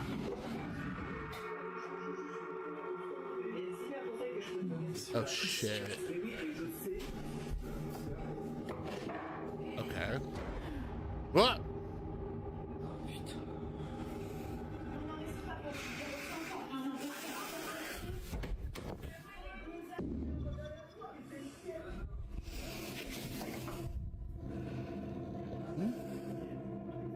Oh, that's creepy. Where are ya, you son of oh, dang it, it's a poppy commercial. Here we are. Put that all the way. Give me that. It's the teddy bear. It's obviously the teddy bear.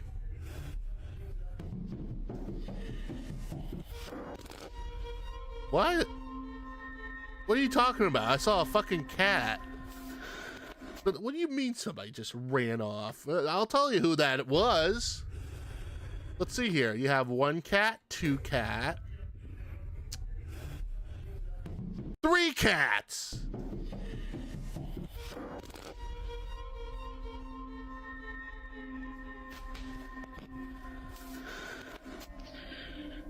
Uh-oh. With everything that has happened, Alex believes that her home is haunted and is now actively looking for help. But what do you think is going on here? Could the creepy events in Alex's home have anything to do with its history? Perhaps some spirit from the old graveyard that the house... Personally, with that teddy bear clip, like, I would have been fucking terrified if it just starts standing up. ...is built on. Let me know what you think. End of the road. Alright, I'm gonna stop right there. I need to run and do a quick restroom break there. I'll be right back.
Got a message from Christian here.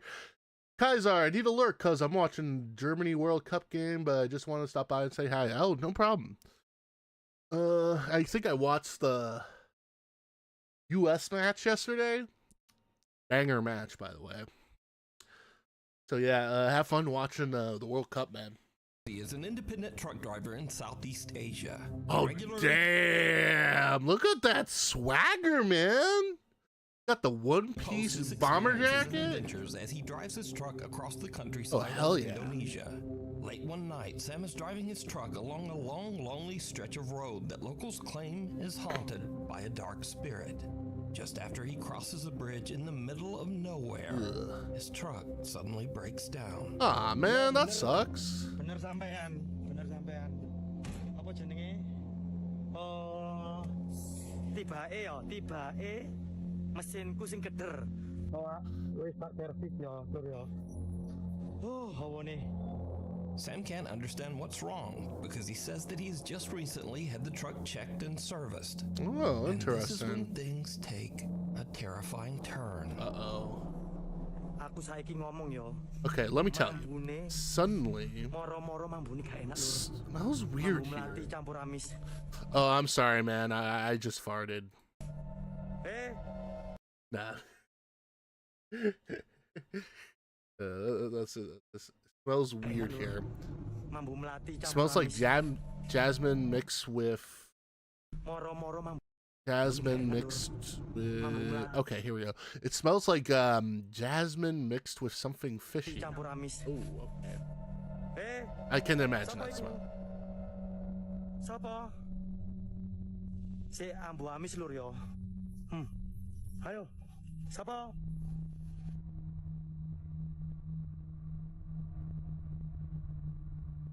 Oh. Whoa! Eh, tok sapa iki? Oh shit! Welot. Welot. Whoa! Whoa! Whoa! Whoa! Whoa! Whoa! Whoa! Whoa! I just saw that. Back it. Watch. Welot. Welot. I had a little bit of millisecond. Welot. Oh, I thought that was like some legs hanging down. That would have been creepy if there was another one right there. Munculo. Eh? Sam smells something horrible and peers under his truck, only to see someone's bare feet that seem to be floating just above the pavement. Dude, on that's the so other side. weird.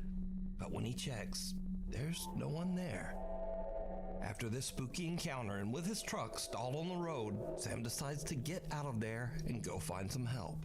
I would put the truck in neutral, but The devil down below. A guy named Kyle Anthony says that lately he has been hearing strange sounds around his house. Oddly enough, he says that the sounds are coming from beneath his house, in the house's crawl space. maybe got some raccoons down there. Yeah, it's He raccoons. sets up a It's camera snuffy. down there to see what's going on. What he captures makes his blood run cold. I just saw the scariest thing I've ever seen in my life. Watch this. Okay. See a light? What the hell? Huh? Kyle's camera captures what looks like a person or something hiding in the tiny crawl space underneath his house. Thinking it might be some strange person actually living underneath his home, he goes into his house's crawl space to check it out. I can't sleep. Alright. Understandable.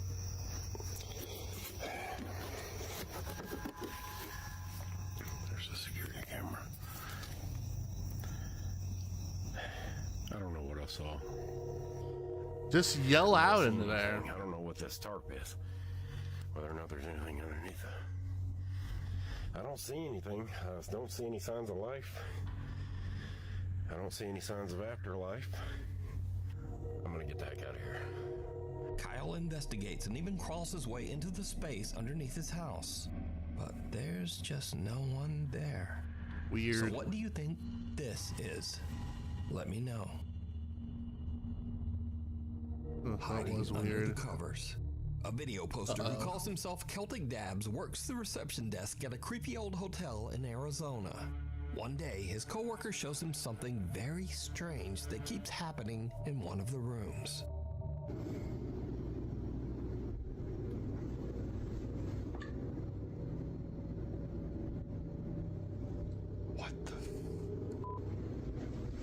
You obviously have a mice infestation. It's like moving around like crazy, dude. Yeah, cause let me hit it now. And yeah. Bro. Something seems to be moving around in a strange erratic pattern under the bed sheet. But when Celtic's coworker slaps the sheet, it just disappears. Okay, that is Celtic weird. says that each time the sheet was tidied back up, the same weird phenomenon would happen again. So, just what do you think this could be? Also, if whatever is under the sheet isn't enough to scare you, well, just imagine staying in a hotel that put sheets like this on the bed. Ah, Honestly, the thought jeez, of come sleeping on, in those sheets guys. scares me more than whatever is moving around under there. So either way, this video is truly disturbing. Come on, clean your fucking sheets, dude. Oh, jeez. Do that. Yep. Something at the door. Uh-oh, there's something at the Chase door. Bexton and his wife Rachel Oh my god, somebody's at the were door! staying overnight in the house of Rachel's recently deceased grandfather. The elderly man had passed away in the house only 1 month earlier. Oh, god So damn it. the couple is just settling in for the night when suddenly something happens that is downright creepy. How you doing? You okay? I don't know. You a little freaked out? A little bit. So, we were just going to bed and... Yeah, and? We're not... Ooh, you gotta sample that shit.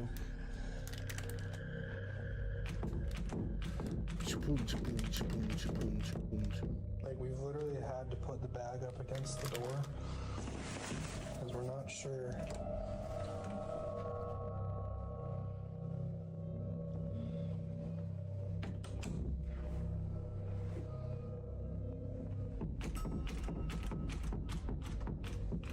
And, like, we're literally just...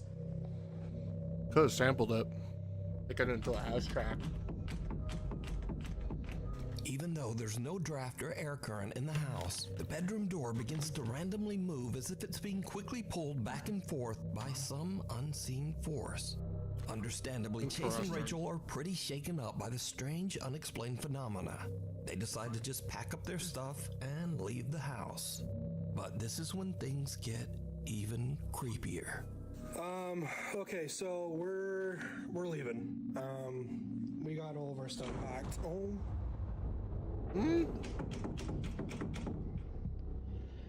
Oh my gosh.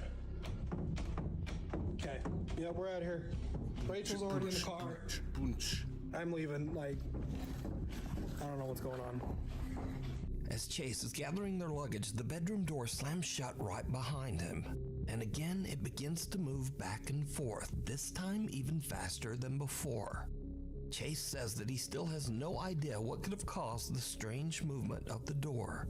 Creepy. Some video commenters believe that this was the ghost of Rachel's recently deceased grandpa, but some think it might have been something more sinister that had taken up residence in the house. But what do you think? Nuke Top 5 viewer Ariel sent in this next creepy video. Alright. Ariel says that strange things often happen in their home, especially around their cute little dog, Bingo. Doors in the house open on their own, things mysteriously fall to the ground, and Bingo often seems to bark at something that she and her husband just can't see. One day while Ariel and her husband are watching TV, this happens.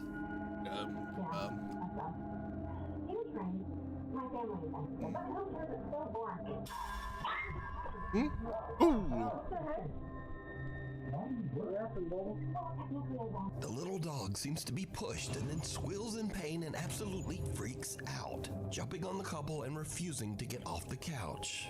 But just what happened? They have no idea. Oh, that is weird. In this next video that unfortunately was posted online with no credit, a man says that his dog has been acting odd for no apparent reason for the last 15 minutes. So he grabs his phone and starts filming. It's been freaking me out for about 15 minutes. I know, dude. Oh, he's fighting them. That dog's fighting.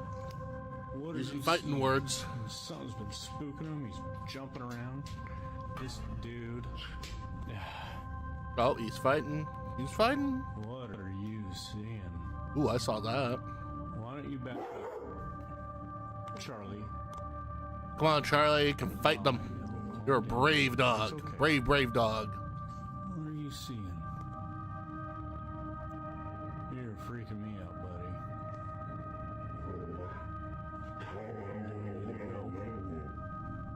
Should we go, Bubba? You tell me when it's time to go. 'Cause I don't know what you're looking at, but when we need to go, you let me know, buddy. Ooh. What's freaking you out, bub? Okay. Should we go? Yeah? Okay, I heard that. When we gotta go. I heard that. As soon as you walk out, I'll be right behind you. The dog seems to bark and react to something that his owner can't see. But I have to ask, did you see it? Unexplained small dark shadows seem to be flying around the room, and the dog seems to be reacting to them. The first unexplained dark orb appears above the window frame, then in front of the windows, on the ceiling, and even down the side hallway. Even creepier, when the man asks the dog, "Should we go?" An unexplained female voice seems to whisper, "Get out." Should we go? Yeah?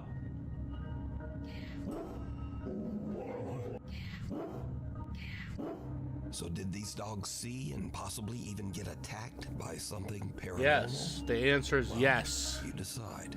But that dog's brave there. Grandmom Savannah says that she often took her daughter to see her grandmother at the nursing home, and that her little girl always loved those visits. Unfortunately, one quiet night, Savannah's elderly grandmother passed away peacefully in her sleep. Okay. The very next morning, just before sunrise, Savannah's daughter wakes up and wanders into her playroom. She sits there in the dark, all alone, playing and just talking to herself. But when Savannah listens closely to the security footage, it seems like her daughter might not have been alone after all. Uh-oh.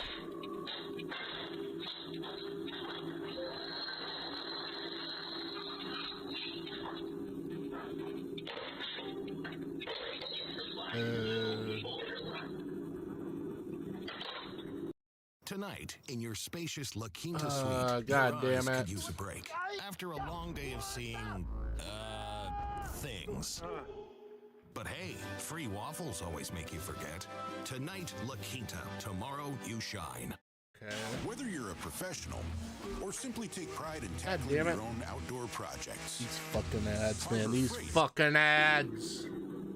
Almost done. Hi. How are you?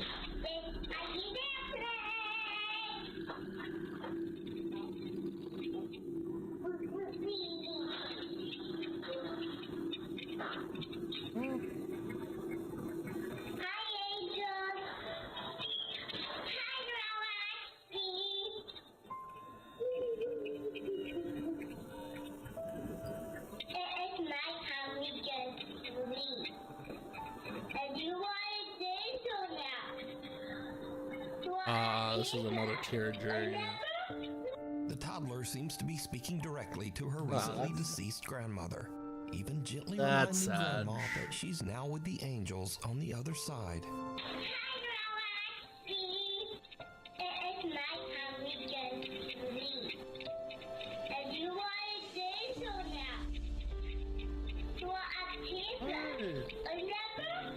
Savannah says that she can't explain what happened, but that watching the bittersweet video always brings tears to her eyes.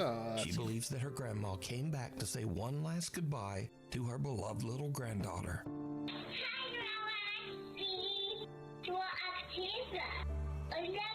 Shadow in the snapshot. All right, let's see this A young final woman one. named Keeney says that while on a trip to Mexico, she took a photo of her 3 friends with a disposable camera. When she had her photos developed, she was shocked to see a mysterious extra person in the background. Ooh. Hooded figure, I see. No, wait, that's not a hooded figure. That's a... Oh, Jesus, tap dancing Christ.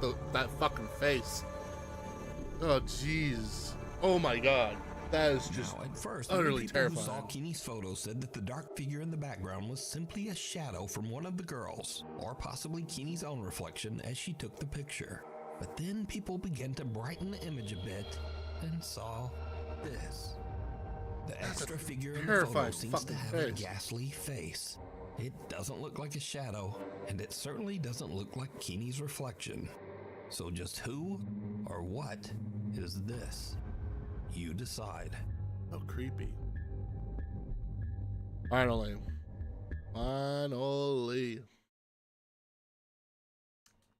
That was 25 scariest TikTok videos of 2025, even though there was a lot more than 25 TikTok videos. But let me find that. Let me see here.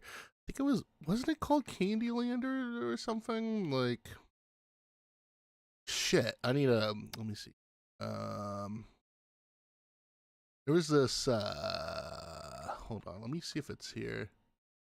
Like a dumb name for it. Giggleland? No, it isn't Giggleland. Candy World? No. Giggleland, that is not it. That's not it. There's like another one. Wait, I think I found it. This one. What's it called? Ah! Oh, now I see it now. I found it. I misspelled it wrong. Yeah. So, you want a rabbit hole here, chat? You guys want a rabbit hole of one of the most notorious mascot horror games that a lot of people were hyped about, but then it turned out that it was like all bullshit. Oh shit, I forgot to here. I do need to copy this and then back to here. I need to videos we watched. There we go, that's one video. But yeah, here. Oh, that's yeah. Okay, this is the day I was looking at. So, Slammet Peggy, Mio here, and Keto. Okay. So, a while back, during the whole mascot horror craze, there was this project called Candyland. It was made by this YouTube channel, but it turned out to be a scam. And our guy, Mio Kiddo Tunes, made a banger 22-minute video that goes into it. Then we'll do the nightmare next. Slammet Peggy, Mio here, and Keto here to tell you that today we have bootleg animatronics, NFTs, video games, thirst traps, and that's not Freddy Fazbear. What? I said that's not Freddy Fazbear. This is instead Candy Kangaroo from the Golden Lane Studio project, Candyland. What? You don't know what Golden Lane Studio is? Golden Lane Studio is a YouTube channel that has grown quite popular over the years since their first Left 4 Dead animation 10 years ago. Damn. They did a couple of other animations, but really hit their stride with the first FNAF video. Sounds eerily familiar. After that first one, Golden Lane did a ton of individual FNAF animations as well as a FNAF series. They mixed it up every once in a while, but sadly, it seems years later the views weren't the same. He was still occasionally getting millions of views, couldn't be me, but he started getting more around. Just realized I started calling him he. Whatever, for the sake of the video, he's he. But he started getting more around hundreds of thousands of views. Bro is using Source Filmmaker to make content. Don't blame him. Don't blame him. I guess it was time for a change, and they teased that they would be doing something a little new. And people wondered, is this a FNAF fan project? Because it did look a lot like FNAF. But it would turn out to be its own project with no relation to FNAF at all. We then got a first look at the new... We then got a first full look at the new project on October 21st, 2022. First corruption, Candyland Animatronic Series, Episode 1, Halloween Special. Damn, starting off strong with a Halloween special? Really? I mean, The Simpsons started first Simpsons episode was a episode, but what do you know? The video starts off with a teaser of what's going to be in the video, doing the thing that I hate a lot about movie trailers and other Yeah, I hate that too. videos. You ready? Always ready. I already clicked on the dang video. I don't need a trailer for the video I already plan on watching. Okay, settle down. Alright.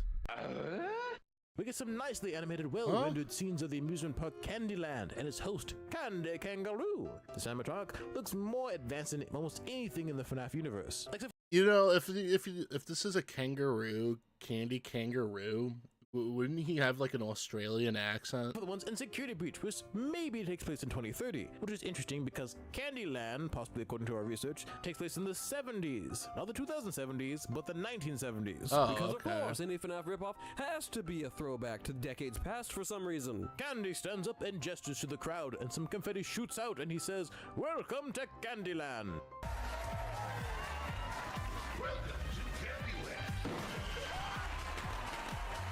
And then he bows and leaves. Okay. Fucking PewDiePie just getting scared by Hey, none that. of that seems too impressive, but hey, a robot that advanced walking around would be pretty cool, especially in the 70s. Candy goes to get a good old recharge, but while he's plugged in, a man with a mouse mask scurries in and plugs into the old-looking computer. He interrupts the firmware. Wow, for something that takes place in the 1970s, it's interesting to have a laptop and a CRTV computer set up right there when most computers look like absolute ass back in the 1970s.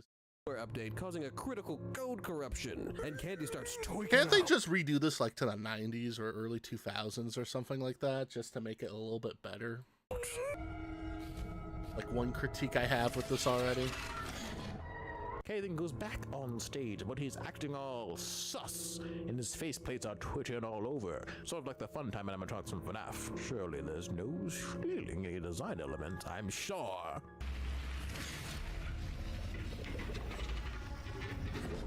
Ooh, spooky. Oh my. The short is very short, and it really just establishes the world of Candyland. But it hints at some dark goings-on by the Mouse Man, and the viewers were quite interested to see more. Based off the description, we'd be getting a 4-part series, and this was part 1. Spoiler alert! It's been almost 2 years since the first episode, and we've only gotten 3 of those 4 episodes. What? Wow. They didn't fulfill it. Last Insane. episode being about a year ago. After a couple of months and a couple of other uploads, Golden Lane released episode 2 on December 2nd, 2022. That's a lot of 2s. It starts off with another one of those unnecessary Jesus Christ, they went with like teaser things again. This one introduced a new character, one that would become the linchpin of the entire Candyland franchise moving forward. Susie Snack Time. Sorry, Candy, whose name is literally in the title of the series. You've been replaced. Now you may notice some interesting design choices for this character. She is, unlike the other characters we've been introduced to, based on a human, not an aminal. In fact, she looks a little like another human-based animatronic that we know. You know, like the one with the red hair and kind of like circus baby. The sound design is actually pretty nice. Very good, and it sounds like a theme park. Presumably that was intentional. In this animation, we see Susie Snack Time and some clown guy in the background standing around a fully functioning park. Some stupid little child runs up to Susie to say hi, but he only wants one thing, and it's disgusting. It's candy. Susie, like candy, wow, that is utterly disgusting that that kid wants candy from her. Able to articulate her limbs and speak, a very advanced technology. Susie hears some crying from a child. A crying child! And she skibbities on over to see what's up. There's a little girl crying. Hi, sweetie. Are you lost? And when Susie goes to comfort the kid, she starts tweaking, and her mouth plate thing falls off. Susie tries to tell the kid to stay away. Stay. And then she pleads for help. Help me. Make up your dang mind! It seems whatever got into Candy has gotten into her. She starts reaching out toward the child as though to take the mouth plate, and then the short ends. Welcome to Strike Gently. Damn, we sell the most beautiful woven blankets in the world. The like the potential with it is pretty good. Unicorn Gotta Blanket admit wants that. you to know that our blankets are 100%. Even though I'm pretty sure there's a lot of dudes gooning it. Okay, so the series is a bit of a FNAF ripoff, but hey, who hasn't ripped off FNAF? At least a little bit. The real controversy started in the disgusting world of Twitter. Things were a bit different on Twitter, or if you're degenerate, X. You see, the first animation we've already looked at that came out on the 21st of October was already released, at least partially, on the Candyland Twitter a week prior. What were considered the first 2 episodes on YouTube were turned into 4 episodes on Twitter. Plus, they already revealed all the characters in the Candyland franchise, which is a little bit confusing. Why would you want to cultivate 2 separate audiences like that? And there lies the truth, sitting there in the Twitter name. Right now, if you look at their account, you'll see it says Candyland. An underscore IO. Oh my god. IO. But when they originally started the account, it was called Candyland NFT. Oh no! That's even scarier!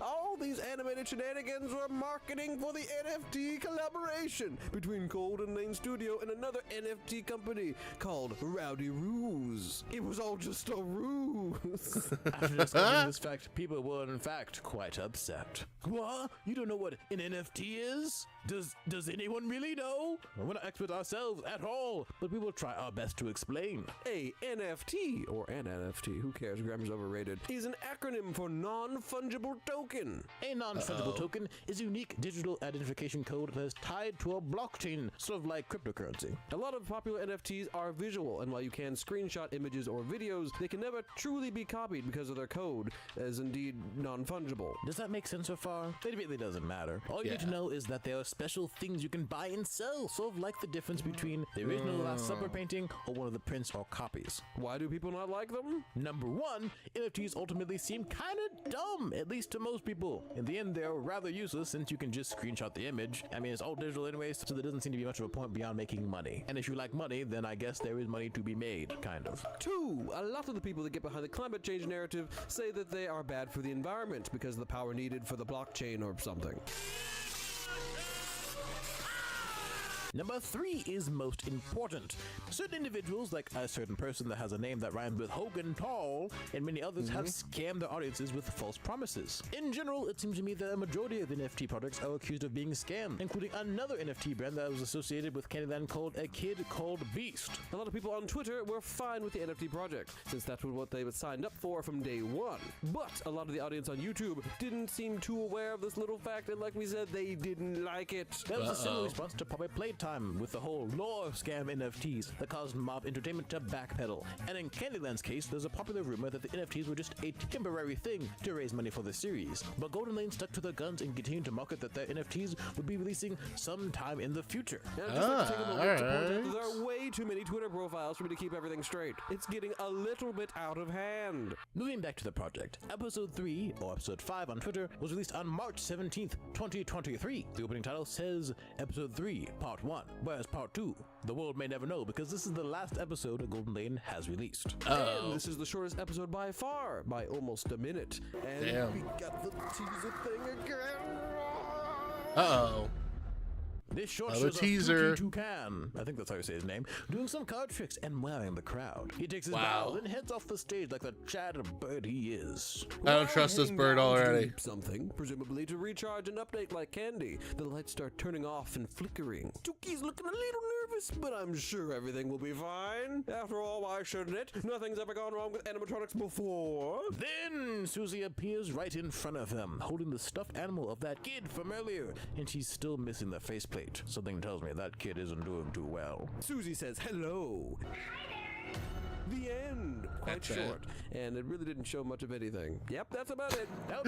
That was anticlimactic. No story development since. That's not to say they have stopped releasing content on YouTube. No, no, no, no. Even before episode 2 came out, the Candyland YouTube channel was releasing a bunch of hashtag shorts of their characters doing random repetitive things. Reposting short clips of the trailer. And reposting. And reposting. And reposting. And reaction baiting. Wait until the end. The last part. Did you catch it? Watch it again. Just posting videos of the NFTs, despicable. And a bunch of bizarre stuff. Uh-oh.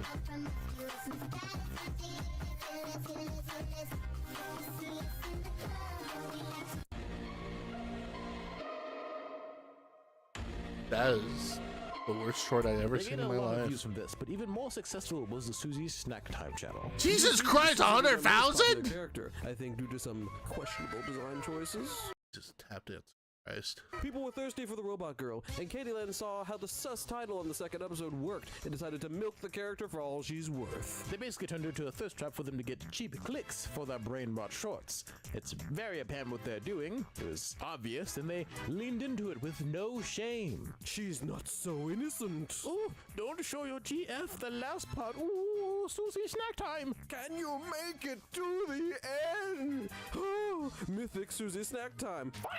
Susie wants some candy. Wait until the end. Candy. I wonder what they mean by this. What do they mean by... No. Let me rephrase that. What do they mean by this? Wait till the end. What are they gonna do, huh? Like flash me? It's a freaking robot. It's just gonna show its circuits boards under those chests. And just looking at some of the comments, it worked. Her little fingers are so cute. Man, Oh what the my heck?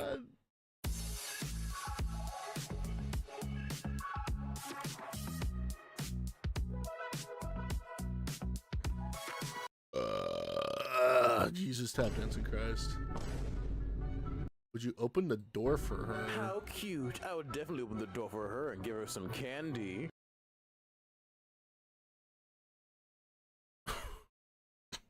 This is obviously a fucking child writing this. You're man. sent and nothing else. Well, on one hand, she may kill me, but on the other hand, smirk. Use a glass of water to help with that thirst. Giyot, open that door. Man, he's down bad for real, for real. Not gonna lie, baby, come here. Oh yeah. Ain't no way Miles Morales is posting horny on main. Not gonna lie, that design is really cute. Not gonna lie, that's probably the most normal comment so far. Yeah, that is a normal comment. That is a normal comment. Why does she look so cute and pretty? Her beauty beat Laura. I've never seen such a beautiful animatronic woman. 4 out of 5. Could be better. I don't think we can read that one. Oh no, I'm gonna read that one. I'm gonna read that one. 5. Could be better. I don't think. They call me William Afton the way I'm putting that kid.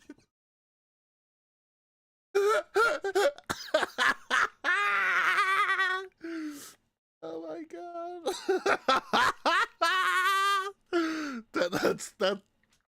That's a good comment. We can read that one. Susie's voice is so cute. Get off, she's mine!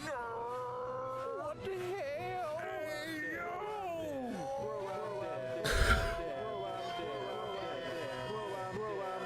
Basically, if you want to lose faith in humanity, spend an afternoon scrolling through the Candyland Shorts feed, and all this just to shill some NFTs. The plan was so successful that the Susie Snack Time channel earned a silver play button, and later reached 1 million subscribers. We weren't really paying attention at this time, but we're pretty sure that the Susie Snack Time channel was renamed to Candyland because the Susie channel disappeared. Also, no golden play button was announced. Maybe because it would have had the name Susie Snack Time on it.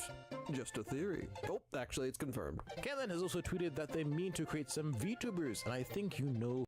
Really?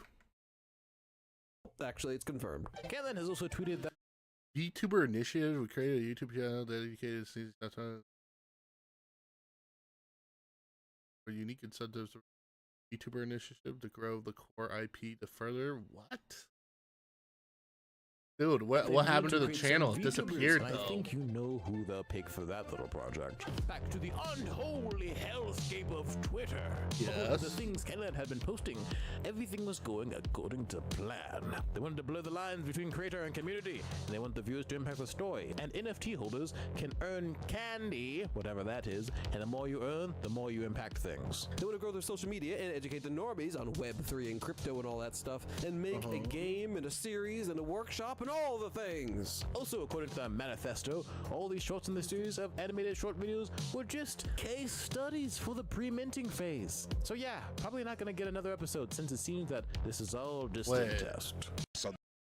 Wait, there's a Steam page for that? I'm curious. It may, you know what? It could be removed, but let me double check here. Okay. No fucking way. Fucking way. No fucking way. It's a real Steam page. Holy shit. And just features a fucking big guy walking. And that's it. You know what? Fuck it. I'm adding that to the wish list. Just so that, just to see if it's like that bad of a horror game, man. Not much news about it, though. Let's keep watching. Keep watching. That was a lie. Flash forward to early April 2023. We get a game trailer. Freaking epic. There's actually kind of a reason why I'm like watching this, though. Because I feel like I could make like a better mascot horror game if I were to do one. But, okay, I'll give you the pitch, chat. I'll give you a banger ass pitch here for a mascot horror game. Because it doesn't add anything kind of fun to it. But because it's mostly because when it comes to most, here's the thing, when it comes to most mascot horror, there's no weapons in it. There's no sense of survival horror in it. There's no weapons that you have to use to stop these guys. There's no, there is no like way to kind of defend yourself. And the idea is, it's kind of like this Candyland here. Theme park.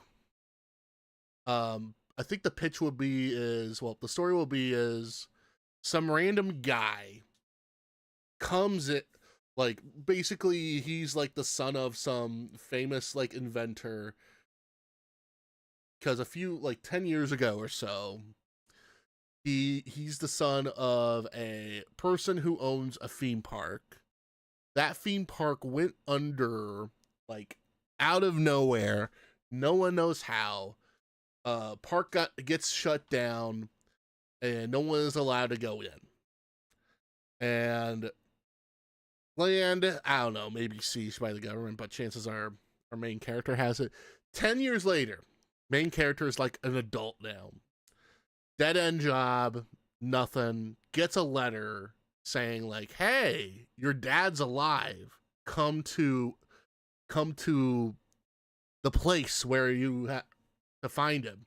So you call the security guard who owns like the land to like a like a Six Flags weird mixture of a Six Flags meets with a like American Park or something like that, like a big theme park that like exists, something like a Disneyland or whatever, and it's all closed down and all, and you reach out to the security guard to go there. Security guard takes you there, you get there, security guard's missing. And all you found is like his revolver, you grab it, and you find out that there's these weird new animatronics going around, and they try to kill you, but you have to shoot them. And then you find out that you then later find out that these animatronics that have been going after you was activated somehow 10 years ago. And somehow there's been like these like missing person cases involving the park and all. And the idea of the game is that like I want to say it's like a weird mixture of what Arc Raiders is, but it's a more of a single player type thing, but you also get to like customize your own robots too. Like customize your own animatronic to make it look kind of because I think like one of the characters is something like the Susie Playtime character or whatever her fucking name is like a guide. The whole thing. Like the first one would be about the park. The sequel would be like a few years after the incidents of the first game, like all these animatronics escape. They basically took over, like basically becomes like a post-apocalypse in a weird way. And now you basically have to stop like some mother core or something like that. That's my kind of idea. I think it would be a cool idea. When I created this place, I was inspired by one thing. Joy. People see the Robin Hood stories. They were monsters. Oh, that's in theaters now? Yeah.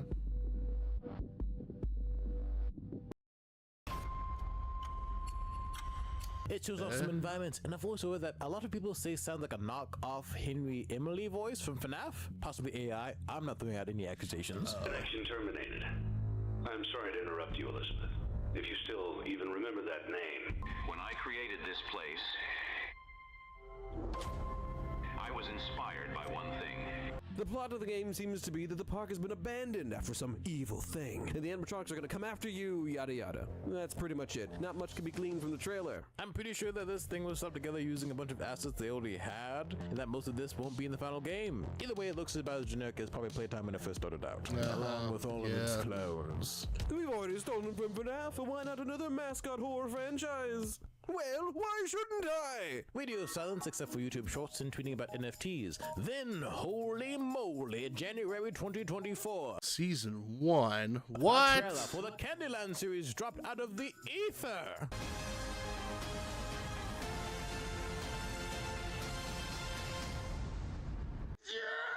I like how they're trying to like, it's trying to be like the back rooms. Like this whole thing feels like the back rooms, and they're trying to provide as much lore as possible with the back rooms just to get like their IP off the ground. And it's just sucking at it, even with the NFTs. Candyland. So much magic. So much laughter. In this trailer, it looks to be the heyday of Candyland, and it's Christmas time. Till Christmas! one day, it all changed. The Mouse Man seems to be the main antagonist of the show, and the animatronics are the good guys trying to fight him, or protect the children, or protect Candyland, or something. It's all rather vague. This all seems rather confusing on how everything fits together. Is this series a prologue to the video game? What about the series they started on YouTube? Maybe since that was just a test, it doesn't count? The animatronics being the protagonist is a bit odd considering the other videos and what they've been setting up. In general, this trailer has a much different, less horror-ish tone, and I don't know if I like it. 1 month later, she's all alone. Hey, Susie Snack Time Story, Part 1. Wait, is this episode 4? And now I'm just confused, even more so. What happened to episode 3, Part 2? Oh, nice sound effect for dropping something right there. Teaser for a 1-minute video. I hate it. This short features. I'm in agony. This short features. Someone help me. This short features another different looking Susie Snack Time. Is this one of their NFT designs? I don't know. She's licking some ice cream. Ice cream? That's something that's been featured in one of their shorts. It's a pun. And she starts walking towards a shaking present box. But then hears a ding, ding, ding, ding, and notices something in the dark. Beckoning. What? I don't get it. It's supposed to be a villain? She's drawn forward. And the camera jumps forward, and the video ends. It's quite noticeable that the animation for this short is a lot more janky and a lot less polished compared to some of the other animations. Also, why is the mouth fucking moving? Maybe they just grab one of their new hires. Why is the mouth moving? Like in that first like animated area, it looks as if like the mouth isn't moving. But here, the mouth is moving. For a quick slap as an upload. But I don't continuity know. right there, buddy. Not much to be learned here, although apparently this is an ad for the game. Since that last funky little short in February, they haven't done much of anything of note. Just released some more brain rot shorts and social media posts. The comments on their posts have definitely become more negative over time, even when the top comments are positive. Or simping for Susie, there's always some negativity lurking. What about a bit of gameplay? Just a smidge, if you could be bothered. Just a smidge. This project gonna get drugged like what you did to the Ruse? Follow for part 7. Biggest cash trap in NFT history. Ain't no way this is on my timeline again. What happened to Ruse? will we get an update sometime soon? Ooh, this has been my WL for over a year now. My heart is broken, and WL means wish list. I don't think that game is going to come out. Game news when? Where the heck is the gosh dang game, mother truckers? Pay up! When will the game come out? What happened to Ruse? Answer me! Still waiting for the game, man. Over a year. Nothing! Jesus Christ, the amount of people that like this. Thank you, Candy. It's kind of sad because they all are interested in this product, in this project. They're all interested, and they all want it. Man. Imagine if Candyland just responds says, no problem. Here at Candyland, we are determined to propel our brand to new heights through organic growth. No pesticides. Okay. Now, with expanded initiatives and exciting products on the horizon, we're set to accomplish this mission of bringing the Candyland brand to the world, united as one community. Let's see the comments. That money for the episode to be 5 minutes long. The heck going on over at Golden Lane Studios? The money. Candyland. Where is the rest? Where is the money? Uh-oh. I gave it to the shorts editor. What? Community, please. I had to. I did it for us, for the engagement. Oh. I swear. Community. You used our NFT money to make more brain rot. Please, please, just hear me out, please. A lot of people are asking, are you still making the game? And others are asking, are you still making the series? And others who are in it for the NFTs still need those things to come out in order to benefit from purchasing them. It's almost like buying NFTs as an investment was a mistake. Who could have seen this coming? Wow. Any profits are at the mercy of Candyland's success, and the founders theoretically could cut and run with money at any time. Not saying that they will, but that is a possibility. Although at this point, they've probably blown all that money making shorts. It's rather baffling, dare I say bewildering, that Candyland announced so many things and that months passed by without a peep from many of the projects. All these unanswered promises are starting to drag down Candyland's reputation quite a bit. This could be the rise and fall of Candyland. The Candyland situation is insane. They posted that they wanted to unite all aspects of their fan base. Gather around, everyone. Gather around. Come on, let's all join one big group. But it seems they have overextended themselves by trying too many things for too many people. And by the time they release anything, there may not be an audience anymore. Especially if it's mid.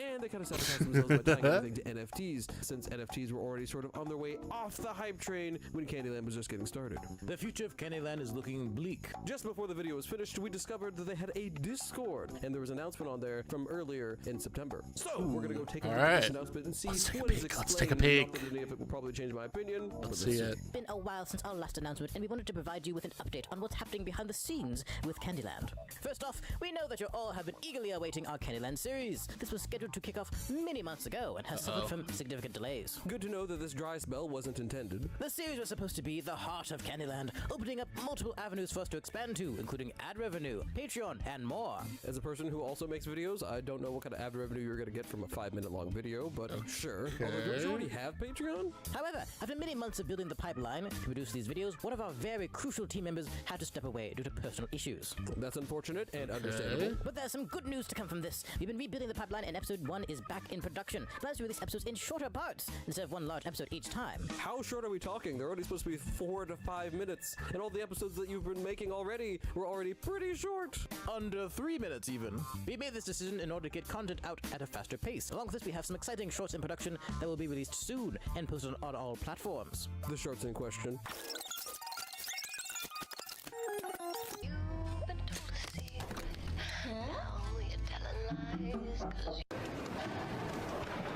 What the fuck did I see? The workshop, we'll be kicking it off again this week, so keep an eye out on our announcements. We are planning to run one workshop each month. Well, this is the announcements page on the Discord. I don't know if they're talking about a different announcements page, but I don't see any new announcements, so maybe that never happened, or maybe that's going to happen next month. In the coming months, we'll be working to tap more into the Web3 side of our project on X, and in general, since we have not been very present in that sector. And then they basically end by saying, thank you everyone for sticking with us. Pretty basic.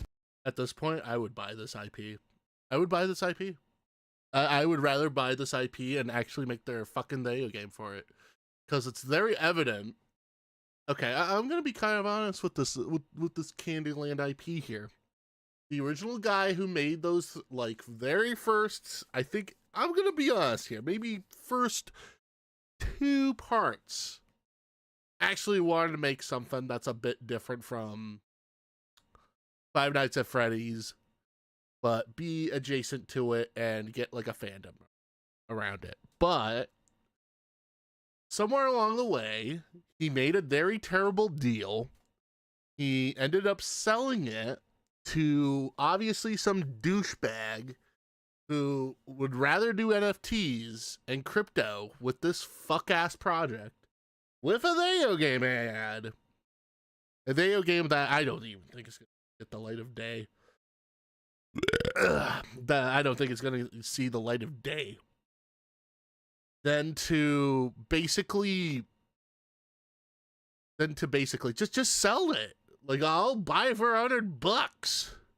I'll make a fucking banger game out of your product. That is unfortunate. It definitely does seem like but also for a game that was made in the 1970s that also has a laptop and a fucking CRT computer monitor that is from the 1990s, I feel like you need to reset everything. Their project is spread a little too thin in too many different places, especially if one person leaving the project causes everything to be delayed by many, many months. I bet you that one crucial guy was the original creator of it. The dude who took over is trying to squeeze as much money out of it as humanly possible, even though they're doing a terrible job at it. And also, it's just, come on, dude. Well, our opinion of the series hasn't really changed that much. Seeing, I mean, Poppy Playtime is like terrible as shit recently, but just to play like a shooter where, you know, maybe when you shoot up the parts of these guys, I doubt they have too much of a story going forward, so confidence is kind of low. And considering how much the project has been delayed, I wouldn't be surprised if it was dead on arrival. But it's not out of the realm of possibility that they could turn this around. It's just kind of unlikely. But you know what isn't unlikely? Hopefully you liking and subscribing if you haven't already. And if you want more thank you. Check out this video over here. And if you want something new, fresh, and exciting, check out this one over here. It's a good video. Well, thank you for watching. Yes. The TADC. I am not fucking watching that. I am not watching. All right, I think we're gonna watch this one next. Well, let's see here. Let me see. You're about 2.5 hours in. Okay. I'm gonna hit the restroom break right over here. But when we come back, we will do, I think, maybe video and then call it. All right, be right back.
Okay, we're back. Give me a sec while I calibrate fucking. But yeah, I do want to do a mascot horror video game here. It's kind of like Dead Space, but it's more mechanical, and it's influenced by like, but you get to create your own fucking robot. Idea. I legitimately think that is a great idea. Legitimately a cool idea. Legitimately. I fucking dia. Alright, let's see if our it has updated. Oh, for fuck's sakes, my eye. Let's see if our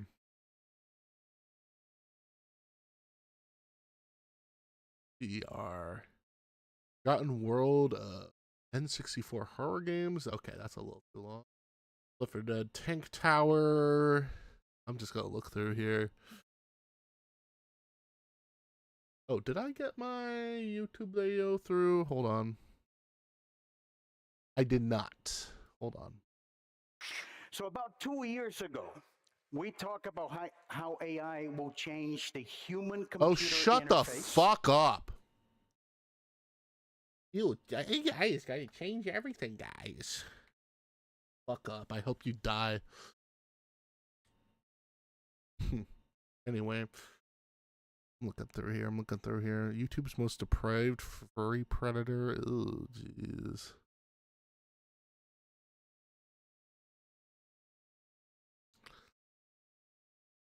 Videos that'll make you pee a little? No, I don't think so. No. A one player ruined Roblox's biggest game of overnight. Ooh.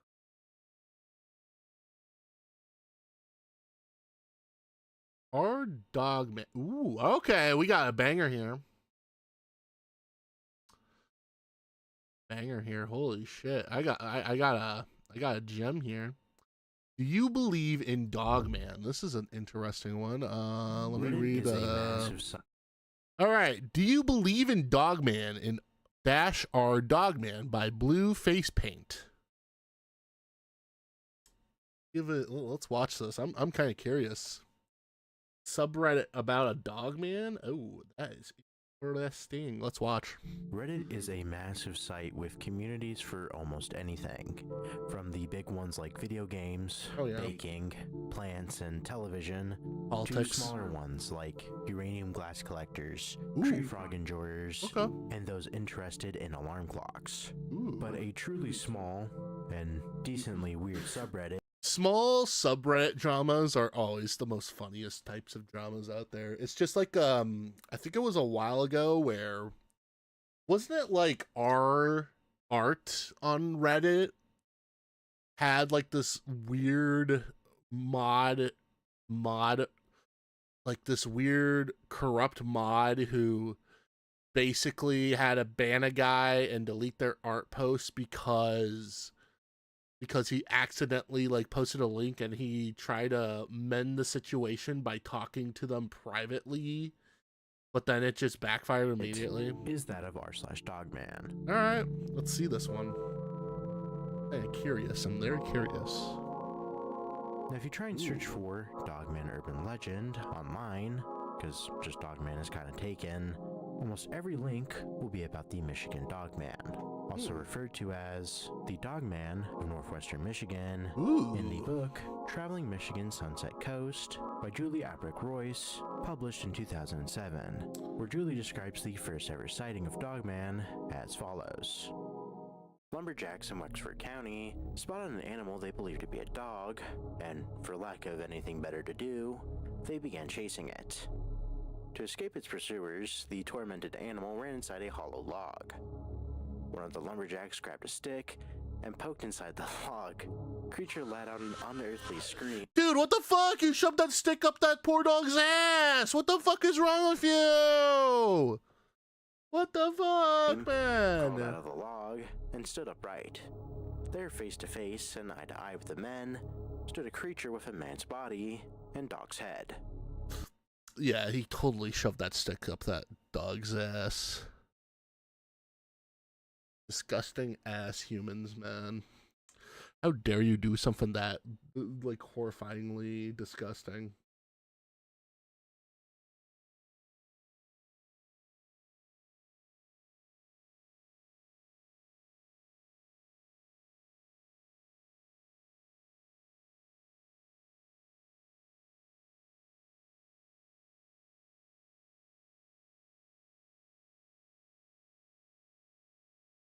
Yeah, it's a forbidden stick poke.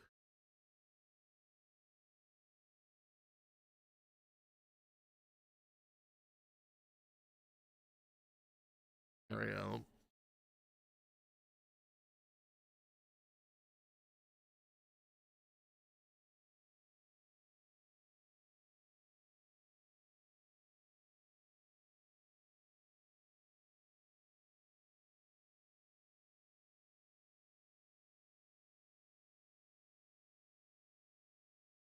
Yeah, that's good. That's good. Let's continue.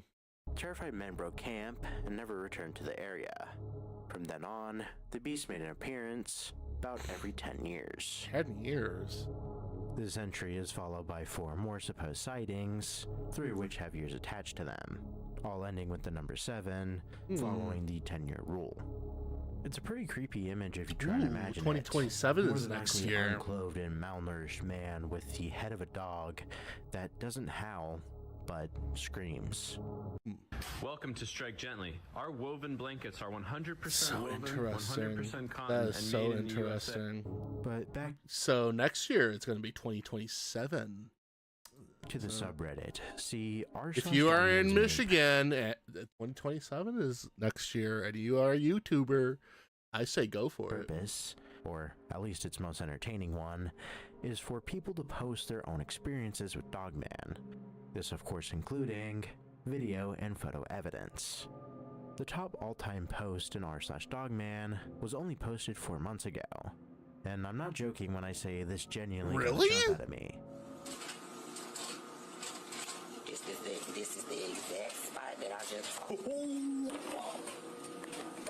And obviously the phone is a fucking potato.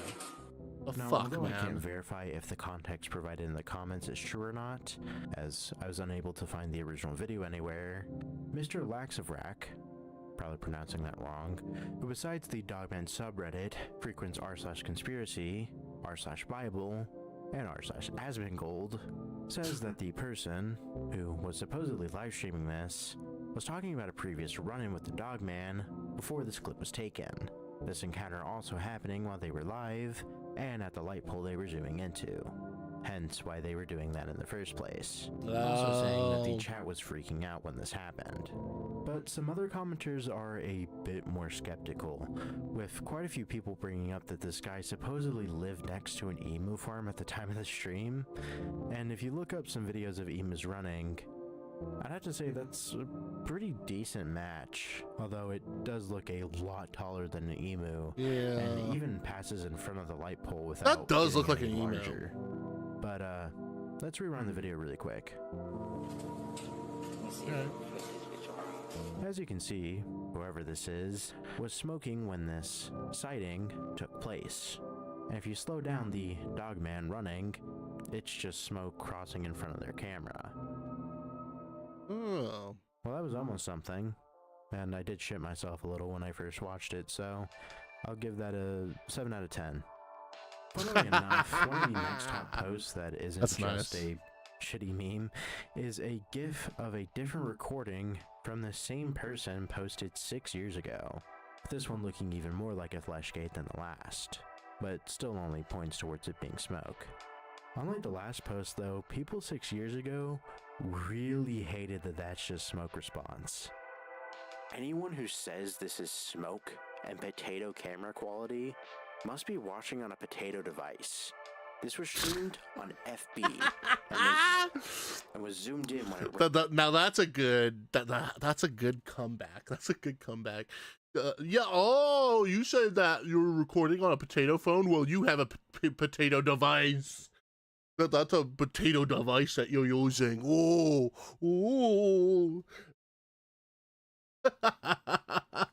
That's such a bad. Which made the overall video quality deteriorate. Watching this on my iPhone 11 or 55-inch 2019 Samsung TV, there's no mistaking this for smoke, or an 8-foot-tall person in a bathrobe running by. There's a difference in being carefully skeptical and willingly ignorant. Tips my fedora. It really doesn't look like smoke in any way.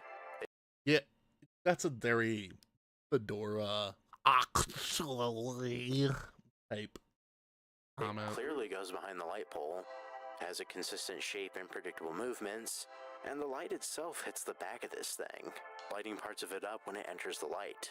The last part alone disproves it from being cigarette smoke, as the light was all the way across the yard. There's no cryptid video on Reddit that won't elicit that tired-ass response. I just scroll by. We do get a response to these comments by someone who really likes to argue on Reddit, but does explain pretty effectively why this is just smoke. The most damning reasons being that the person was smoking, and that the dogman gets a lot lighter when it runs in front of the pole. What are you smoking? Reality. If you got anything but name-calling and can refute what I presented, then please do so. Go look at the version where someone cropped the video into a full frame of the scene, and you'll see clear as day it's just cigarette smoke wafting out the door. Again, the dead giveaway is that you can see additional smoke whisk past the left side of the door jamb, as the rest of the smoke trails off to the right. The highly zoomed-in crops give the smoke an unnatural movement that isn't real. When you see it stabilize within the full frame of the scene, it moves just like smoke. You're wrong. I'm a photographer, and that's clearly a moving object. Yes, a moving object is smoke. LOL. This thread goes on for way longer than it should have, but as you can see, those who believe in Dogman and frequent this subreddit are very outspoken when it comes to their beliefs. So power to them. Next video is a mix-up of things because it's actually a repost from r/crawler sightings. Gem of a subreddit on its own, with the about section reading, True Stories and Sightings of the Pale Thin Cryptid. Crawler is a commonly seen cryptid with pale skin, long limbs, and a tall, thin body. They are generally seen around 8 feet tall as standing. There are stories of this creature all throughout America, and it has even inspired modern culture. Why can't I say that? Modern culture. Such as Undertale's. Undertale. Such as Until Dawn's Wendigo, The Rake. At least I'll give him the cake of he's just trying, you know. I'll give the guy a cake for at least he's trying. And Slenderman. Holy shit! This video is about 3.5 minutes too long, because the only thing I and other commenters could see was this weird movement in the tree about 31 seconds in. Which, if I was to guess, probably a raccoon. I don't know. Interesting. I definitely want to see this slowed down and enhanced.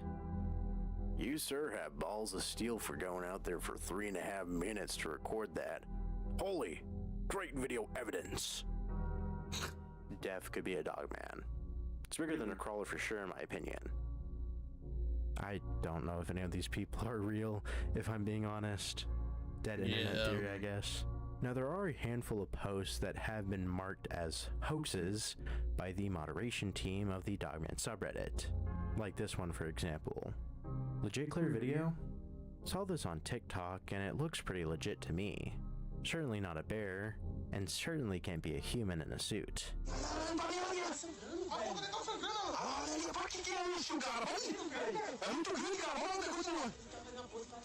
Certainly can't be human in a suit.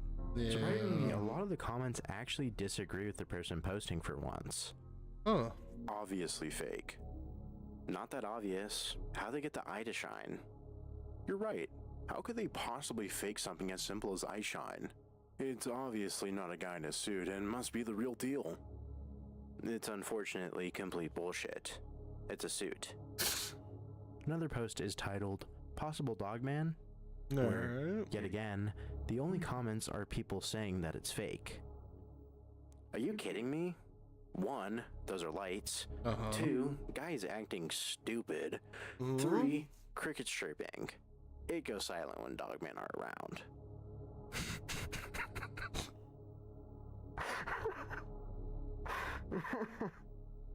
It's so matter of fact about it, dude. It goes silent when dogmen are around, so it has to be fake. It's pretty funny to me to see the divide between the previous posts without the hoax tag and then the ones with it, especially when stuff like the 3-minute-long tree video and smoke is what they're so enamored by on the subreddit. Makes me wonder if they would have believed these videos we just covered if there were no tags at all. Although the dominant subreddit is again a pretty small community, it's an active one. So I think it'd only be fair, now that we've gone across some of the worst and most humorous posts, to see what the current hype is. And oh my goodness, did I find a gem. Ooh, gem Anyone alarm. who knows river cane bamboo at mature size like this knows darn well this isn't a regular dog like commenters insist without sufficient evidence. Let's hear it. Now, I'm not a tree expert, so if this isn't actually river cane like Hazel Life claims, don't kill me. But it can apparently grow up to 25 feet tall and averages around 14, which would make whatever we see in these photos pretty tall. That is, if we actually got more than just blurry zoomed in shots of whatever this thing is. Even the last and best photo is so low quality that it's basically impossible to tell what part of the tree that this thing is in. It's also important to note that Hazel did not originally post this in r/dogman, but rather r/strikeatpsych, which is a strange place to post something like this, because the community's about section just says it's a safe, inclusive space for people to express themselves and post art. Comments were not having this post though, which led to Hazel reposting this in r/conspiracy2 with the title, "Strange how when real dogman photos are released, people are quick to flood comments saying it's a normal dog of no particular breed they can say, downvote it so less people see, and try to ignore it being in the woods without a collar or owner and standing 8 feet tall. And last photo's red eyes." And people just weren't buying this either. I can't see anything identifiable as an animal in any of these pictures. These are truly the images that have led you to believe in this so-called dogman entity. You need your eyes examined, or a psychological evaluation, possibly both. I did not say these images made me believe in the dogman. You said that. If these are the most clear and credible photos, no wonder no one takes the dogman seriously. This is a post about how when real dogman photos are posted, someone is using organized social media campaigns to have the public ignore them, dismiss their validity, or hide it from the algorithm. That's definitely not happening. It's just that the evidence is bad. Do you have any examples of real dogman photos? Or a copy of the photo with red eyes? Or the photo that shows it's 8 feet tall? It's hard to discuss photos if you don't bother to provide them. Although I don't agree with Hazel, the people commenting under this are low-key insufferable, and it's bringing me back to the doggo post from the Stickman video. Hazel has also posted an attempted accurate AI image recreation of their experience, and when I first clicked on this, I genuinely couldn't help but laugh. It's not the fact that it's AI that makes me giggle, that actually hurts my soul a little, and an angel dies for every AI image generated, but it's that they really want this to be real, and if this isn't a troll, this is genuinely what they think they saw in the woods. Really? Yeah. That would be terrifying.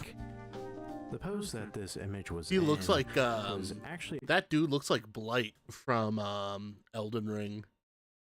Blight the Wolfman.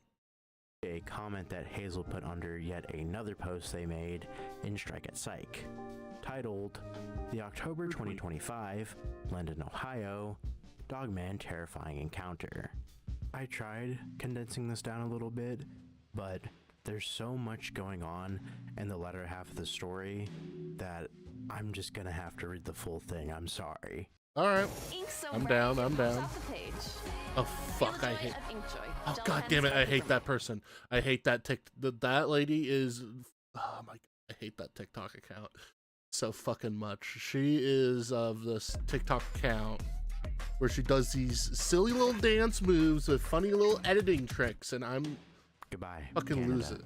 I said as the old rusty pickup truck crossed the bridge over the water and approached the city of Detroit, Michigan. My family was leaving our hometown, the Canadian province of Ontario, to meet distant relatives in the USA for the first time and discuss hoodoo and root work traditions. I'd never been to Ohio before. Opened up Google Maps on my phone and looked for local parks to go for a jog. When I got to Cowling Park, I began looping around the limited-sized, but well-maintained and beautiful trail system. Sheriff car immediately pulled up, and a cop came up and told me, "You're not supposed to be in the park after dark. You must leave, or you will be trespassed. The park closes at sunset, ma'am." "Yes, sir," I told the officer. "Not from here. My apologies. I didn't know the rules." He let me off without a written warning or ticket, since I quickly left the dark and empty Hold park. on here. I gotta do something here real quick. Be right.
Ooh, sorry about that. I was I got sent a text and I got a little bit distracted here, so we'll rewatch the story from here, scratch here. That I'm just gonna have to read the full thing. I'm sorry. Goodbye. Read the whole full Canada. I said as the old rusty pickup truck crossed the bridge over the water and approached the city of Detroit, Michigan. My family was leaving our hometown, the Canadian province of Ontario, to meet distant relatives in the USA for the first time and discuss hoodoo and root work traditions. I'd never been to Ohio before. Opened up Google Maps on my phone and looked for local parks to go for a jog. When I got to Cowling Park, I began looping around the limited-sized, but well-maintained and beautiful trail system. Sheriff car immediately pulled up, and a cop came up and told me, "You're not supposed to be in the park after dark. You must leave, or you will be trespassed. The park closes at sunset, ma'am." "Yes, sir," I told the officer. "Not from here. My apologies. I didn't know the rules." He let me off without a written warning or ticket, since I quickly left the dark and empty park. "Where am I supposed to hike?" I said aloud to myself as I began walking away. "Is there nothing to do in this town?"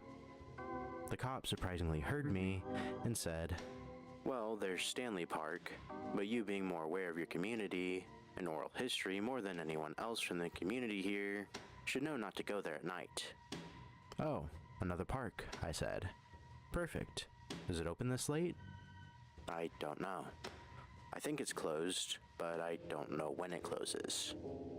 I left and went straight to Stanley Park after putting the directions in my phone and waiting for the sheriff to leave. In a grassy field by one of the larger and more main roads of the town greeted me.